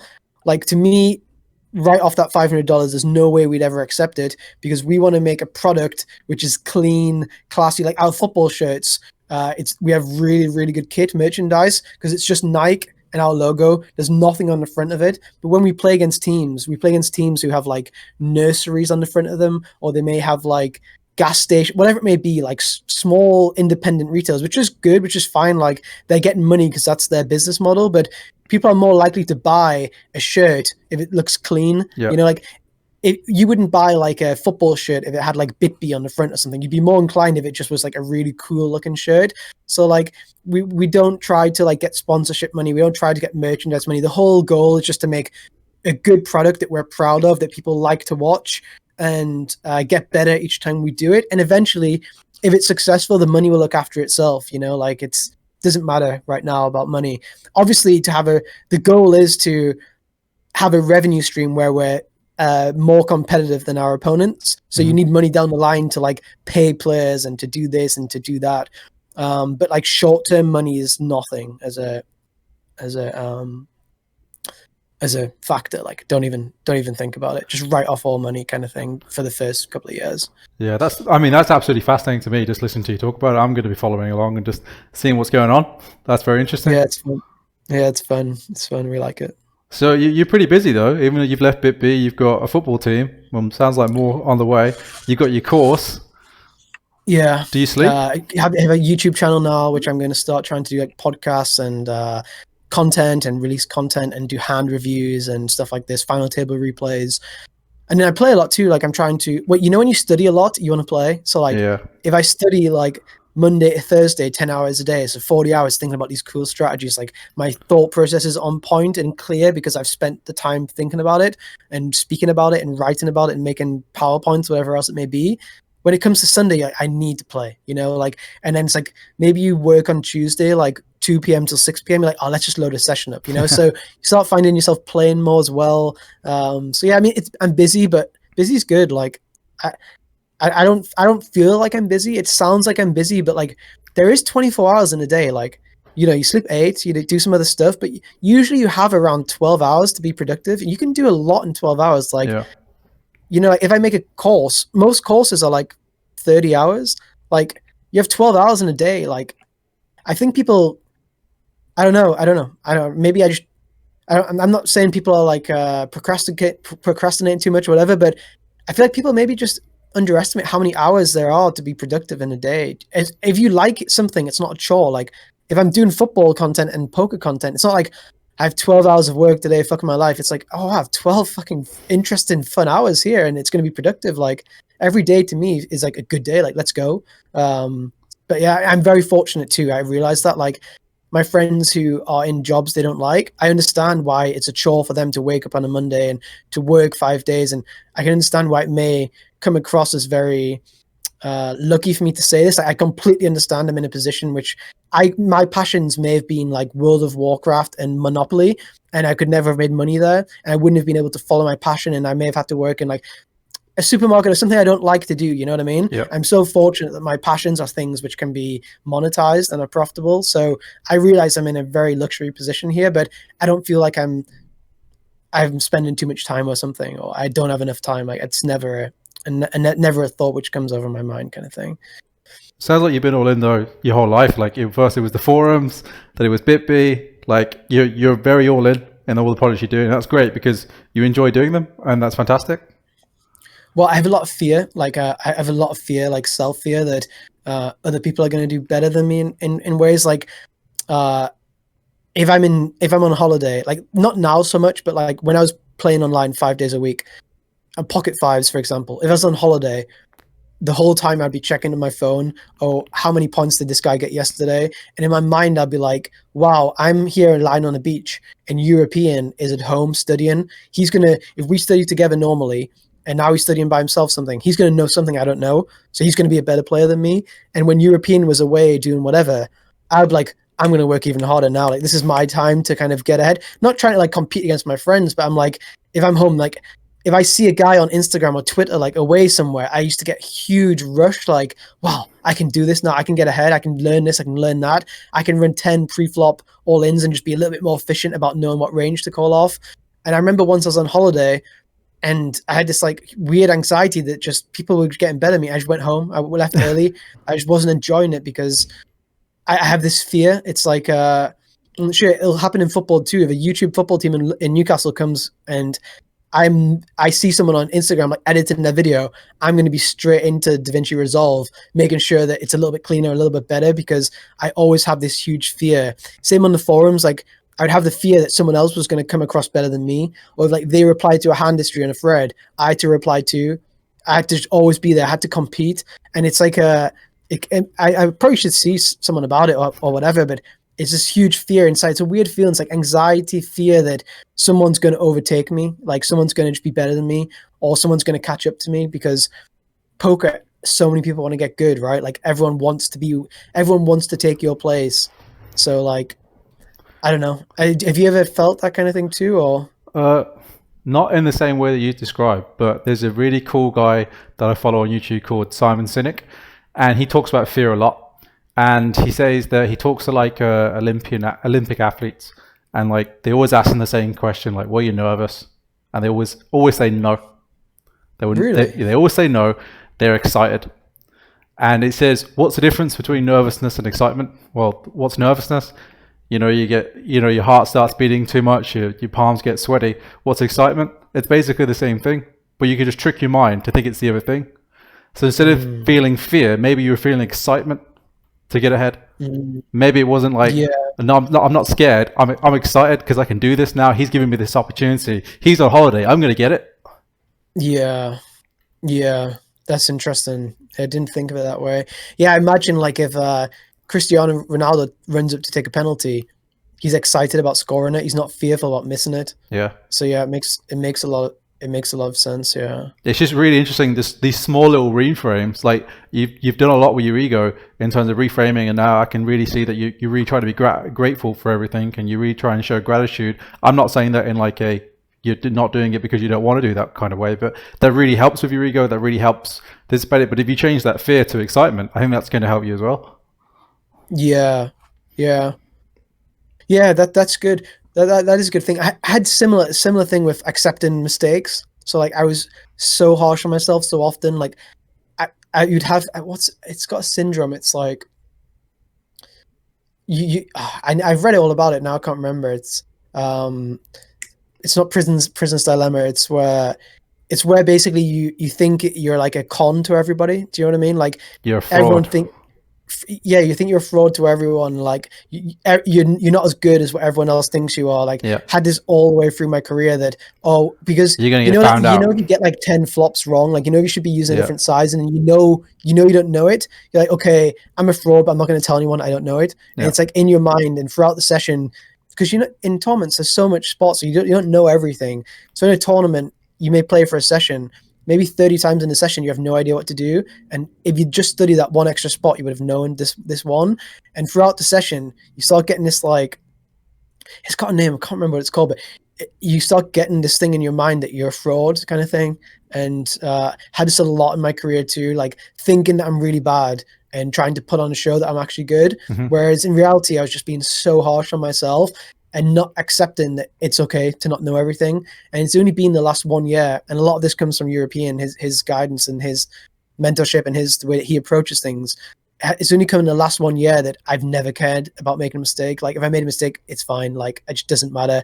It's not going to affect, if I make one mistake, it's not going to affect my ROI at all. If I don't know a CBET size, it's not going to affect my ROI 1% at all. 0.0001%, just doesn't matter.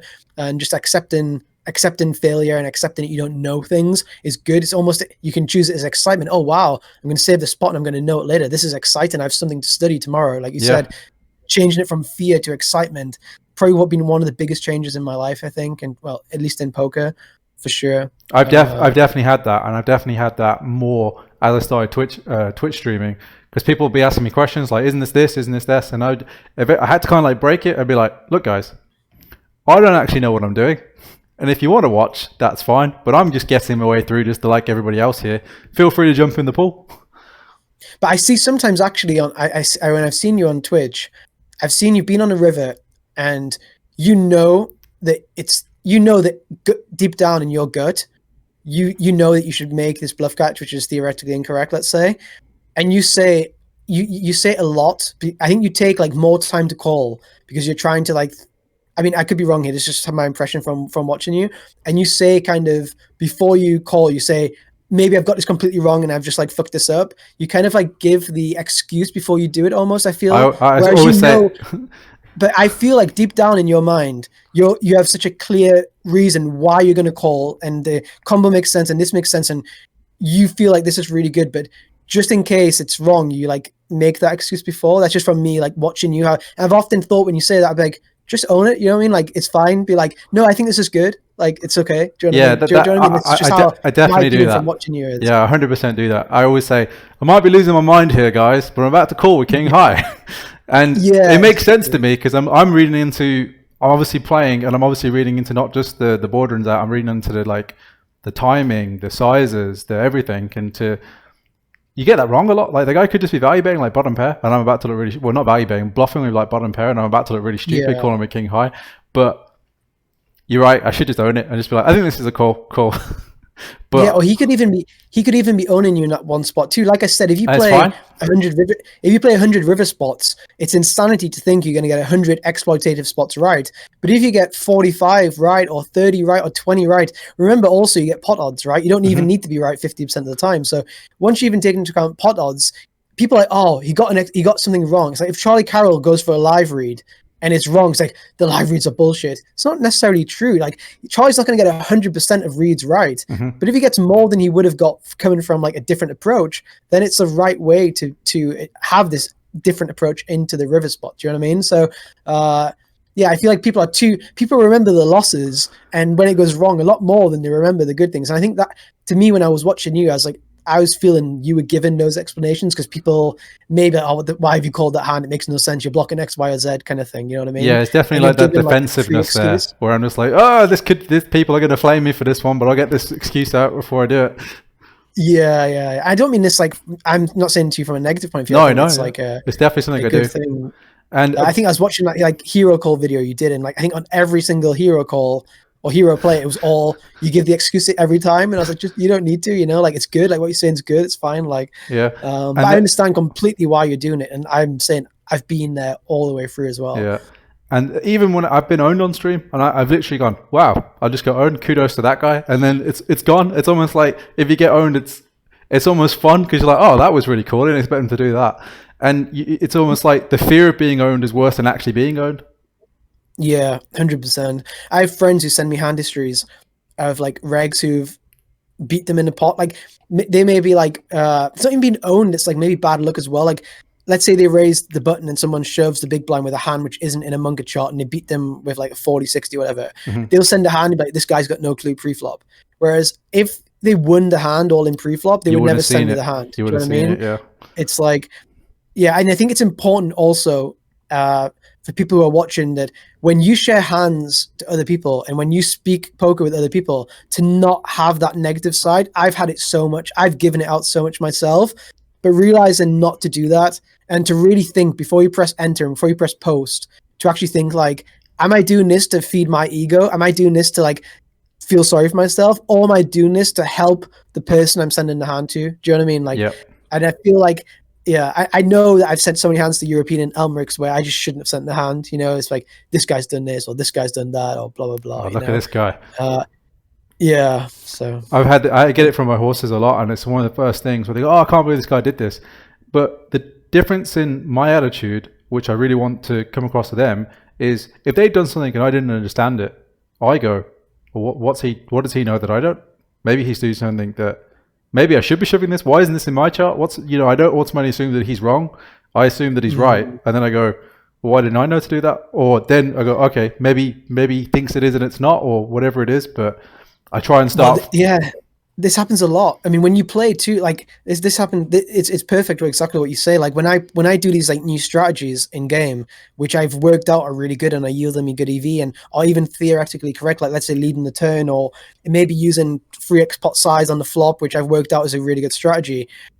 Now on all the sites you have emojis, right? So like you may play a hand. Like I played a hand against against Michael Adamo. Do you know Michael Adamo? Yeah. I'm Lookbox. He's like amazing player, like one of the best. And I'd just been working on some a pre-flop spot. It was basically when somebody free bets too much against, like, let's say you have 100 big blinds, Adamo has 100 big blinds, and I have like 25 big blinds, and someone opens, he free bets a range against him, like 100 big blinds linear range, and then how wide I should 4-bet shove when he's like committed to calling me off kind of thing. Yep. I'd just been analyzing the spot as part of the course, and it happened in game, and I went all in, and I beat him, and like he started throwing shit at me over and over, and in game a lot when I've been doing like leads or like maybe min raises pre-flop, people have been writing like lol or like sending fish emojis or like writing like what the fuck or whatever it may be, and it's happened a lot in that way where instead, I think if someone was doing that against me, I've always like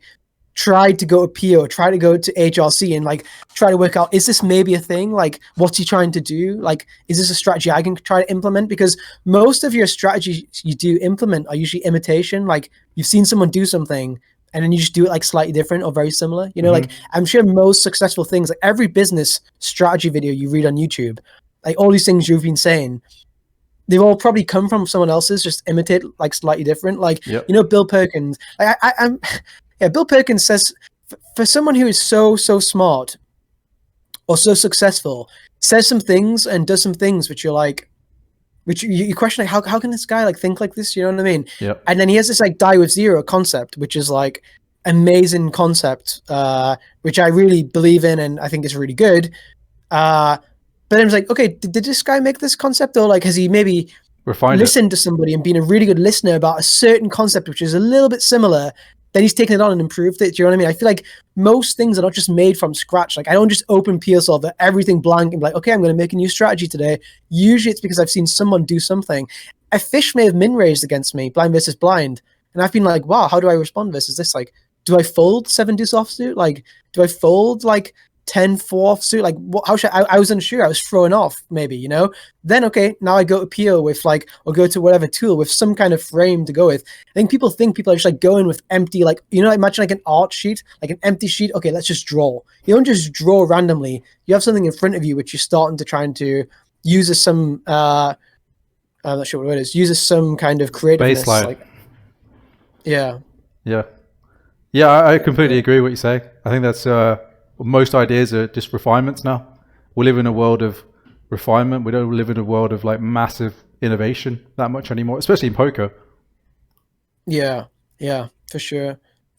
And there's also, the problem is people know that and it's good, but then people try to imitate sloppily. So they may see someone do something once and be like, oh, well, this guy did this here in high stakes poker, so I should do it too. Do you know what I mean? Like, I think this happened with Durr. You know, like Durr, like Tom Dwan, when he was playing high stakes poker after dark, he was doing loads of stuff which was really good for that format or this format, which he was thinking. Then you'd go to like the local Genton or whatever, and people would try, well, myself, I would try to imitate. I'd be like, oh, well, Durr did this, or you bluff with this side, right? Whereas you're just trying, you see someone do something, you know they're better than you, then you imitate them wrongly. And I often say this in poker that, let's say a guy comes into BitB and he plays 19-12. It's a very tight style in tournaments. Let's say he plays that strategy really well and we started staking him and he has 25% ROI. He knows his strategy really good. But then he comes in and the European plays 32-28. Elmerix plays 34-29. I'm playing 29-27. If he comes in and tries to start being us, he's never going to play that style as well as we play just because of a different approach. And often what happens is that his ROI decreases very, very quickly and actually becomes a loser. I think being a slightly better version of yourself and refining your own strategy, just slightly adding little bits in, is so much more important than trying to imitate someone's complete strategy. So like, oh, wow, he's opening all these hands, I should be doing this. Because sure, maybe the first thing is I have to open all these hands. But then I get to the flop, I don't know how to play his hands on the flop. Okay, I'm with this turn, with all these combos, and now what? You know, like I'm on this river. Like before I used to be able to bluff with all my hands, but now I have so many of the hands, whatever, you know. Maybe my image, because I'm so tight, makes me allow me to do X, Y, or Z, but now I have an image like European, I have to face things differently. It could be loads of different things. So I think imitation is important, but it needs to be really controlled imitation. You can't just try to be somebody else. If I tried to be Michael Adamo, it's not going to work. If I tried to be the 1912 guy, it's not going to work. I have to be myself, but just imitate some concepts. Maybe like pre-flop, a guy starts to shove Jack 10 suited for 30 big blinds rather than calling. Okay, why is he doing this? How much money is it making in a pre-flop shot? Okay, I've seen this. I'm just going to change this slightly to my strategy. I understand it properly. There's no way I can fuck it up. But trying to change your overall strategy, maybe like a guy uses 5 sizings, like Linus, let's say, but you use 2 sizings. Oh, well, Linus uses 5. I need to use 5. Do you know what I mean? Well, no. Linus knows what he's doing. Well. Yeah. Yeah, exactly. And and he's also spent years refining all of these sizes. He probably hasn't just added 5 sizes straight away. He's probably slowly built these sizes up, or maybe even done it in a way where, like the way Negroni's doing it right now, it's quite smart, right? Like he does 25%, 75%. Different hand classes are falling into different categories. He hasn't added in 125% yet. That'll be the next sizing. Do you know what I mean? Yep. Like he's working out when to bet small, when to bet big, and understanding that. He's not saying when to bet small, when to bet big, and when to bet really big, because that's a difficult thing to understand in itself. But he'll start by hand 15k, 20k. I'm sure he'll be using more sizings than he's using now. I think he's actually approaching it in the right way. Do you know what I mean? Yep. I would have loved to help coach him for that challenge. I think that would have been pretty cool. Not that I've got a heads-up game, but just to get into Negreanu's head and sort of talk to him, because there's a lot of people that get kind of like, I think he said something that upset a lot of online guys a while back about he reckons he could spend 2 weeks and then beat 25-50 online or something like that, and everyone was like, what are you talking about? And then you've even got people like Timex who tried to do a 500 Zoom challenge and he quit 2 weeks in because he couldn't beat it. And that for me, that's where I've got a bit of ego, because I'm like, I'm a 500 Zoom guy. These guys can't hack it. Yeah, 100%. I think with Negreanu, like, without going too deep into it, I think he's been so impressive from here. Like to be at the level he's at now is astonishing. I believe. Like I've the biggest bet I've ever made on Doug to win this challenge by far.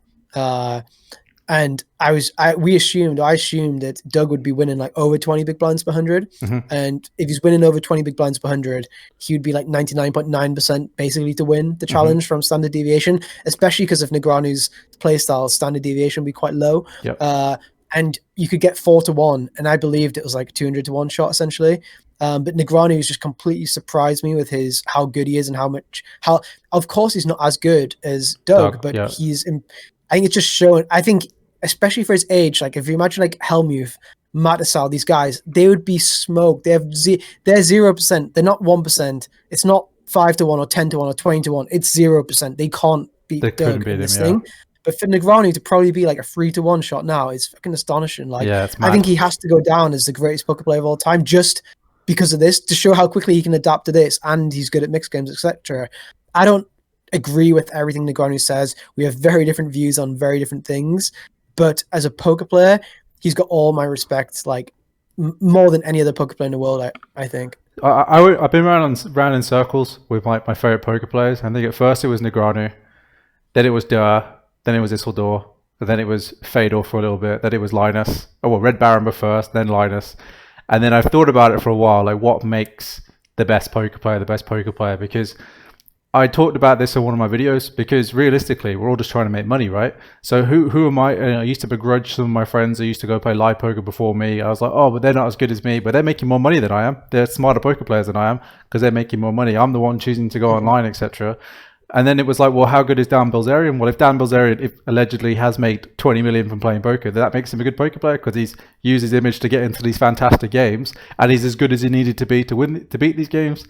And then came full circle, and I decided my favorite poker player of all time, because of all those reasons, is Dor Brunson. Okay, nice. Because he's obviously just a legend. Competed at all the limits, all the games, been there for years. Has made infinite money in that cash game, has been as good as he needed to be for as long as he's needed to do it. And I feel like that makes him the end boss. For sure. I mean, success in any industry is longevity. Being there is good, is the most important thing. I'm the same as you. Like, my favorite poker player was Tom Dwan, then it was Isildur. And I moved into my house here in London, where like the office where I am now. And they said, oh, a poker player used to live here, by the way. But they couldn't tell me who through like confidentiality. And then I said, okay, sure. So then a few months later, Luke Schwartz, I'm pretty good friends with him. He's a really good guy. Luke Schwartz came over to grind W Coop or something. And he was like, Luke Schwartz is like really good friends with Isildur. He's like, what the fuck? This is Isildur's old apartment. When Isildur was playing all these huge high stakes cash games or whatever it was, or playing whoever, Brian Hastings, it was all essentially like in this office where I am now, which is like, to me, I was his biggest fanboy. I was like, when I found out, I was like, that's absolutely unbelievable. It's not like it's a huge thing or anything. It's like, it's nice, whatever, but it's not like I'm living in the most expensive place in London or anything. But the fact that this was his office where I am now, the same chair, probably, like there was a chair which came with it. To me, like he looks at the same wall that I look at. I was like, wow, that's crazy. That's crazy. But for me, just after that time, the super high rollers started to pop off, like Tritons and stuff like this. And I would watch every Triton and run every hand. So I would run every hand and see how people were playing, and I would send it to European or whoever else or BitB. I'm like, this guy's using the wrong sizing. This guy's using the wrong sizing. This guy's not doing this. This guy's not doing that. And I realized that watching all these tournaments and running all the sims, I was better than these guys at these spots because I was running all the spots and practicing. But I realized, well, these guys are playing, let's say they have a 15% ROI, and let's say I have a 20% ROI. I'm just saying numbers. Mm-hmm. Well, they have a 15% ROI and they're playing 50 tournaments a year.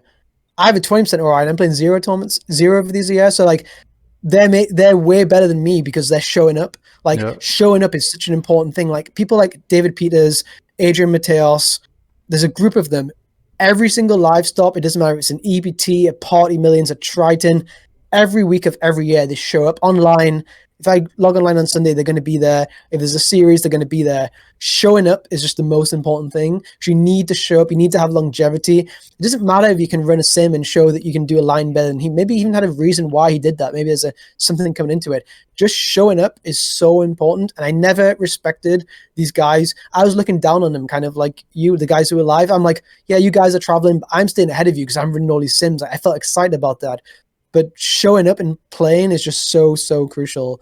And yeah, it's another regret that I have is that I didn't show up enough and play more kind of live series and push it as much as I should have done, kind of thing. Do you think so you'll yeah, do showing that? up. And, you think you'll do that in the future? It depends. It depends of like what runs, where it runs, how it runs, stuff like that.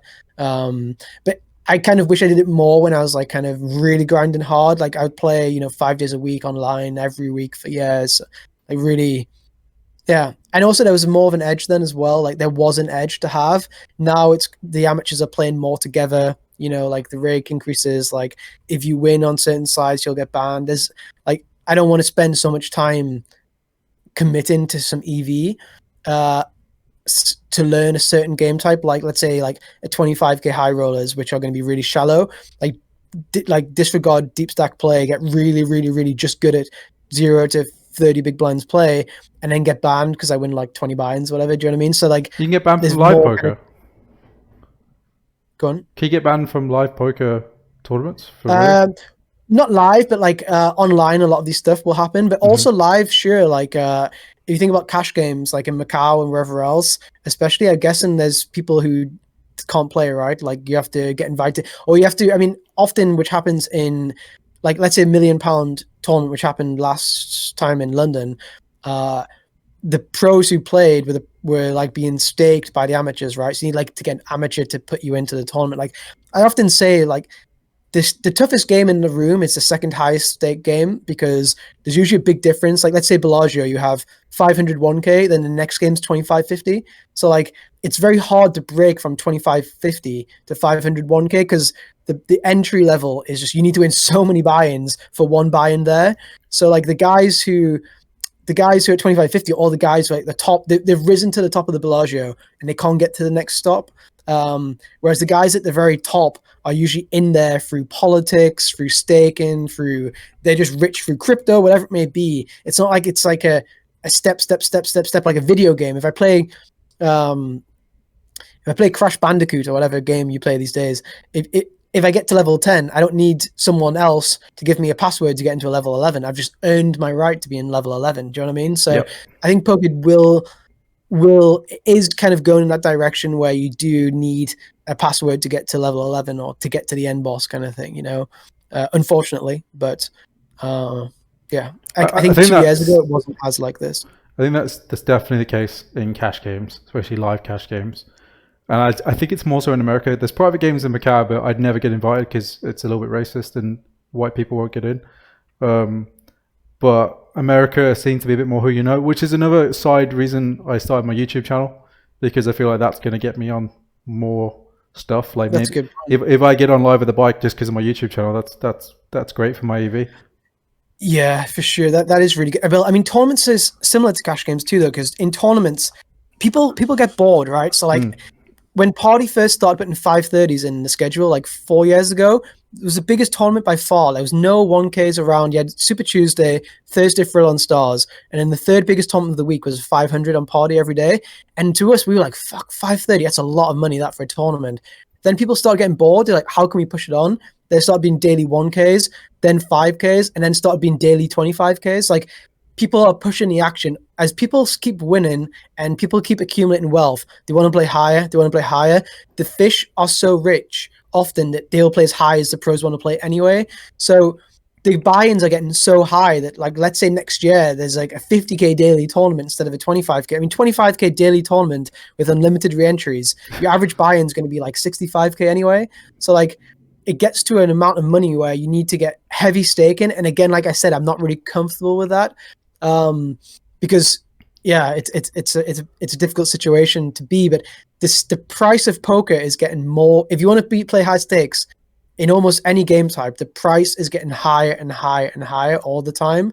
So it's just again, like doing a YouTube channel or a course. Maybe I articulate my thoughts, or I show my lines, which I do, where people thought they were fishy. Maybe they see them and I think, oh, that's actually like, he actually has like method behind the madness, let's say. And then, oh, like, do you want to like swap 10% in these 25Ks or 50Ks? And then you can start taking bigger shots because the guys there want to like, because in these 25Ks, it's most people are just swapping like huge amounts kind of thing. Yeah.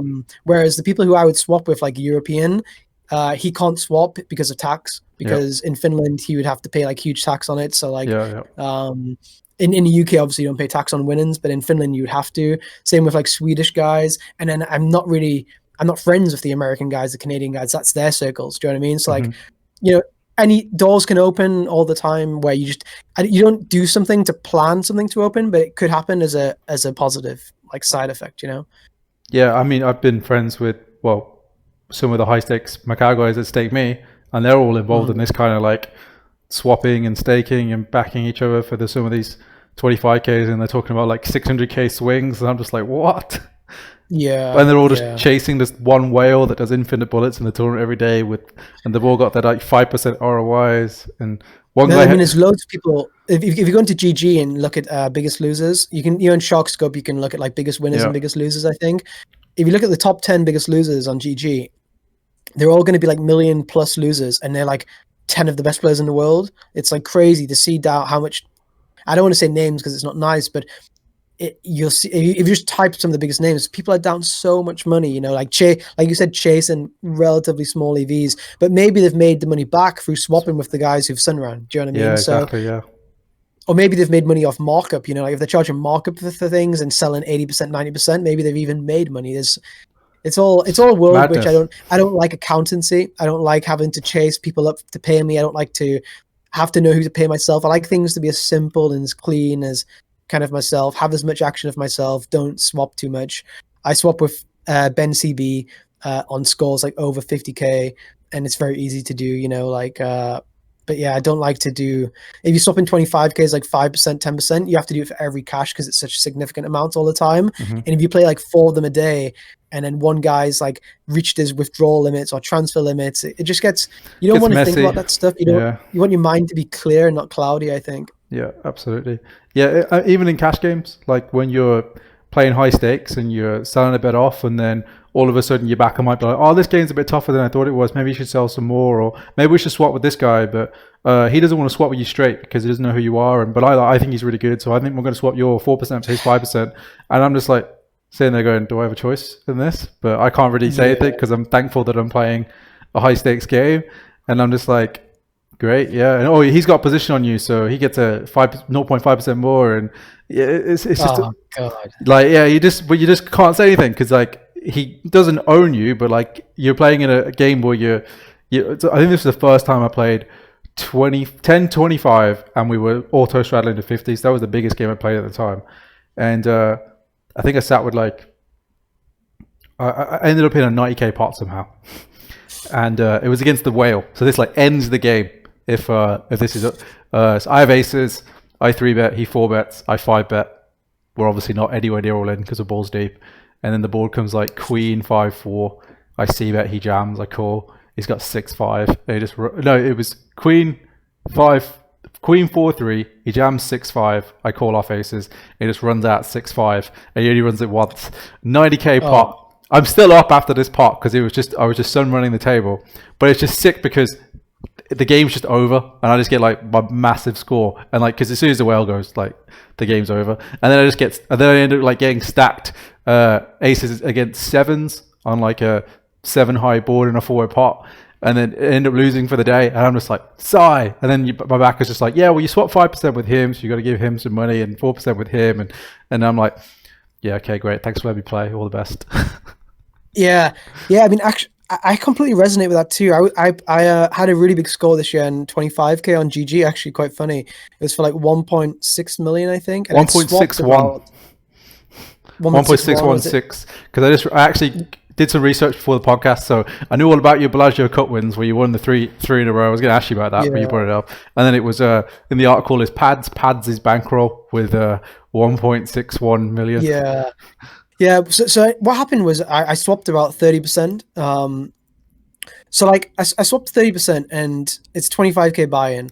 So you give out around about 500, 600k, which is quite a lot. I mean, it's quite a lot. You know, when you win 1.6, you still get $1 million, let's say, but then you give away 500, 600k. It is actually quite a lot. And the people who have like 2%, 5%, they don't actually get that much. Like they get like 40k if they got 2.5%. So like, if they'd won the tournament and I got back 2.5%, like I would get back like less than 2 buy-ins. So it's not really that big of a difference for me as the player. Obviously, it's great. You get a buy-in back, fantastic. Like I understand. I'm not trying to say it's bad, but when you give away 500-600k, it's a lot as well. Do you know what I mean? I almost feel like too many people swap too much action. So like if you're playing the Sunday Million and you have like a 20k bankroll, I really feel like just having 100% of yourself. Like when I won the warm-up and all these tournaments at the start of my career, if I'd swapped out 50%, I would have had a lot less money. Maybe everything would have been completely different. I think like gambling a lot on yourself and backing yourself and knowing you're going to put a lot of effort in yourself. Because if you swap with 8 people, are these 8 people really going to be as good as you? Are they going to be putting the time in as much as you? Do they care about it as much as you? Is it as important to them as it is to you? If it's one person, like your best friend, and you live together, yes, very likely. If it's 8, it's very likely that at least 2 or 3 of them you're getting a bad deal with. Or you're getting a good deal against all of them. Like maybe you're the sloppy guy and you're getting like 8 good deals. But if you know you're not the sloppy guy, and if you know that your mindset's on point right now and you've been working, I feel like it's bad to swap with so many people and like swap a lot out. I really feel like trying to go for that accumulation of that big hit and not give away 30% of a big hit is important. And I think people have the opposite approach, and I did have the opposite approach, but I'm very firmly in this kind of new belief, I think. Yeah, no, not sure. I haven't played that many tournaments, but I don't like taking. Whenever I buy action, I don't like taking small pieces because I'm like, if you bink this thing, I want to actually. I don't want to let's say you bink and you get 100k and you got to give me 5k. I'm going to be like, well, that doesn't change my life. I want to have 25%. You know what I mean? I want to feel the win-win for you. I don't want to just buy 2.5%. Maybe that's sensible bankroll wise at the time, but I'm just not interested in small pieces. I'm the same. And if it is from a bankroll point of view, and you can only afford 5% or whatever it is, the ROI you make on that 5%, because he's not going to win 100k each time. You know what I mean? So like the ROI you make on, like, let's say someone plays a $5,000 tournament and you take 5%, so that's like $250. If he has like a 10% ROI, you're making like $25, which is fine, whatever, you're not doing much work. But then with the accountancy, and if something happens, like, it all adds up to it makes your mind more foggy, more stuff going on in your mind and less clear, I think. So I completely agree. If your bankroll can't dictate to take a big piece and you don't want to take a big piece, just to not take pieces in people, because even like you have to transfer them money, they transfer you back. When you want to do an audit in like 2 years time, you have hundreds of transfers. Like with BitB, when we do the numbers to end BitB, I fucking like thousands of transfers from me buying this and buying that and transfer here. and then they're asking me, "Oh, where's that from?" And you don't know, like, you know, you just bought something randomly at 2 a.m. It's like keeping things as simple, I think, is like, unless it's a big piece, like you said, I completely agree. And if you're swapping with people so often, again, like if you're going to send all 8 people, you don't want to chase up if someone sent you like $200 or whatever, like all 8 guys, because that's something else you can be spending your time and energy on something else where it's not increasing your ROI. So I completely. Maybe you have to send an email to stars, they reply, you have to send your passport in, whatever it may be. It just takes. It's just not. It isn't worth it, I don't think. But I understand why people have different approaches. What do you think? So, as a cash game player, I tend to not play too many tournaments, and then when I do play them, I don't really tend to sell for them. I tend to just flip myself in, because tournaments for me are more like fun, I guess. I think I've got an edge, small edge in big field, poor quality fields, but obviously later on I'm going to be not as sharp. But I feel like swapping deeper is something that I find that people do more often rather than swapping at the start. And that makes more sense to me as well. Like, I wouldn't, especially if I'm playing the main event, I would never swap at the start. I would wait till like day 4 and I, swap when we got similar stacks and stuff like that. Yeah, I agree. I've never done one of these in my favor. So like, let's say W Cooper main event day 2. Let's say I have 4x starting stacks. I would go to myself in the lobby and find guys with less stacks than me and ask them to swap. Like, I'll never swap up. I'll always swap down, because I feel like if I have, say, 1 million and someone has 1.1 million, I feel almost cheeky, like saying, "Oh, do you want to swap?" And it's very hard to work out the ratio of like my 4% versus your 5%, because like chips don't equal chips, and it's very complicated. So it's very hard to do a good system that way, like a fair system. So the only way to do it is where you get you're fucking yourself over a little bit. Like I've done a lot of those, but I'm kind of knowing that I'm fucking myself over for kind of like a sweat almost, or like to decrease some variance, because I'm fine to decrease my ROI by 2% if it means that my standard deviation is going to decrease to mean that I can play these tournaments more often, whatever it may be. So yeah, I think it's good what you said, but usually I do it in the wrong way. Like I don't. And if someone offers me, I usually say yes, even if it's like a bad. It's hard to say no to someone. I think like if someone says, "Do you want to swap?" Just say no. It's like it's almost like quite aggro. You're like they think it's a good deal. They say it's fair. It's like it's tough. You can say you've swapped too much already. I've never said no in my life ever to someone asking me to swap ever. Like it doesn't matter if they've been, and people have asked me like amateurs to swap, and I've said yes in like main event or whatever it may be. You shouldn't say that. You shouldn't say that in a podcast. Yeah, I mean now I've told people now I'm not interested anymore, but yeah, I've never ever turned down a swap, and I've known like a lot of them have been like not great swaps or whatever, but because the money you lose or the ROI you lose from like a 5% swap, your ROI versus his ROI, it's not really going to be that much money. Do you know what I mean? Like doesn't matter, like it doesn't change things, like it's fine. Maybe it even opens a door. Like if a businessman asks me to swap in a tournament 5%, even if I'm making more than he is, like it's gonna work out somewhere else. Like maybe next time, like he wants to put me in something, or maybe next time he pays me for coaching, or it could be anything. Like for sure. It doesn't matter too much. Maybe he gives my kid an internship in 20 years. Like who knows? Like maybe he sponsors Newcastle Independent. Sorry, what was it called? Yeah, exactly. There's so many ways for sure. But yeah, swapping in cash games gets weird. And potentially unethical as well.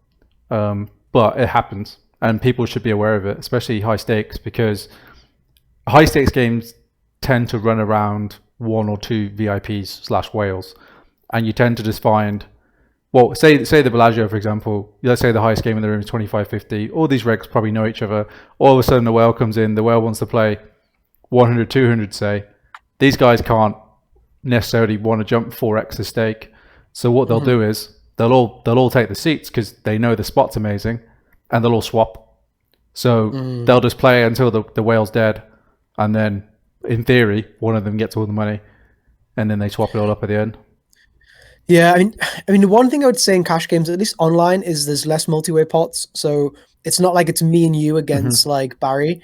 In tournaments, often it'll be like 3-way, 4-way pots. Like there's limp pots and be 4-way. It's like there's more chance for like direct in-hand collusion probably in tournaments. Whereas in online cash games, especially, I feel like it's hard unless you're like actually cheating, like card sharing, which is just like, of course you can't cheat. Is wrong. Like in terms of just innocently swapping action in online cash games, I feel like can be more innocent than in tournaments. Especially because in tournaments you have stuff like it may fold to my small blind and I don't shove a hand, which is a shove to keep you in a tournament.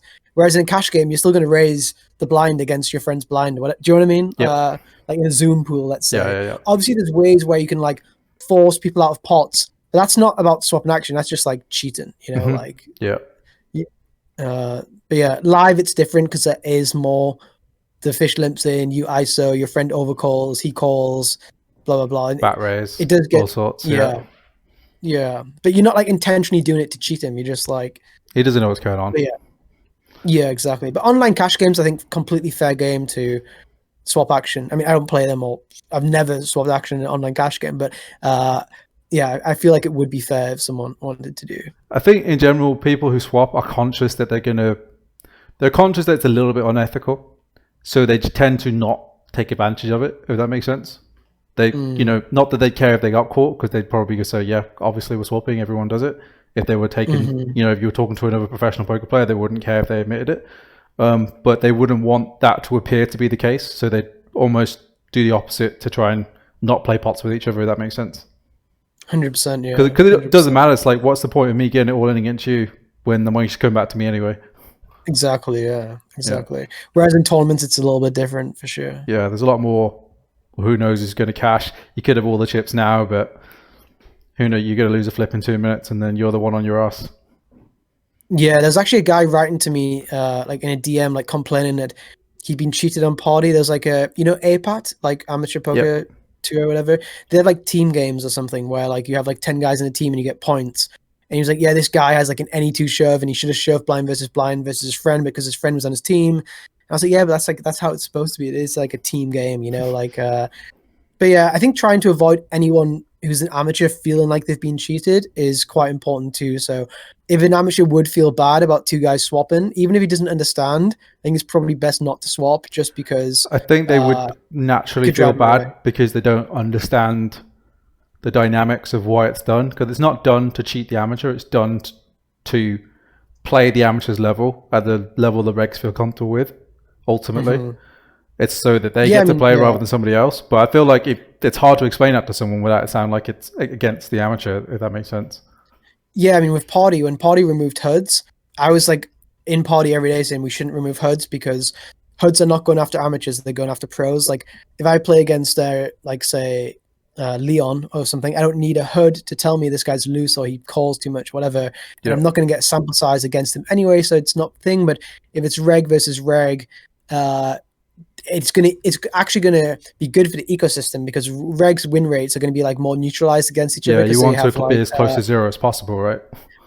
But the way that they see it and the way which actually worked out was that amateurs don't get it, and you can tell them as much as you want, but they're never going to get it. They feel like this tool is hurting them, you know.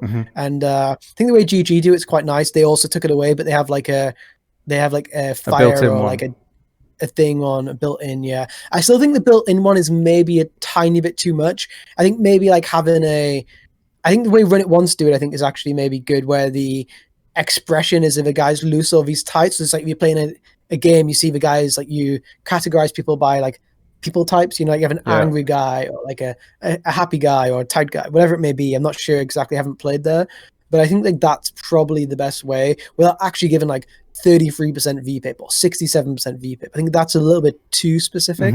Long term, it's actually quite crazy. Stars, I think, are the only sites who have HUDs now, I guess, right? Like out of all the major sites. I'm not saying it's bad or anything. I'm just saying it's quite interesting. I personally don't use a HUD when I play, and I stream without a HUD. I've used HUDs in the past. I've definitely used them, but I feel like you can get them wrong as equally as you can get them right. Like some people telling me like, oh, I 4-bet this because the guy 3-bets me a lot. And I was like, well, did you look at the fact that every time he 3-bets, he then 5-bets? Because that means your 4-bet's always going to burn money if you bluff him. Because you got to look at the next stat, not the current stat. And but I use my HUD a lot to look at my stats and to try and make myself as hard to play against as possible. And that's the one thing that's annoying with some of the sites where you can't get that information.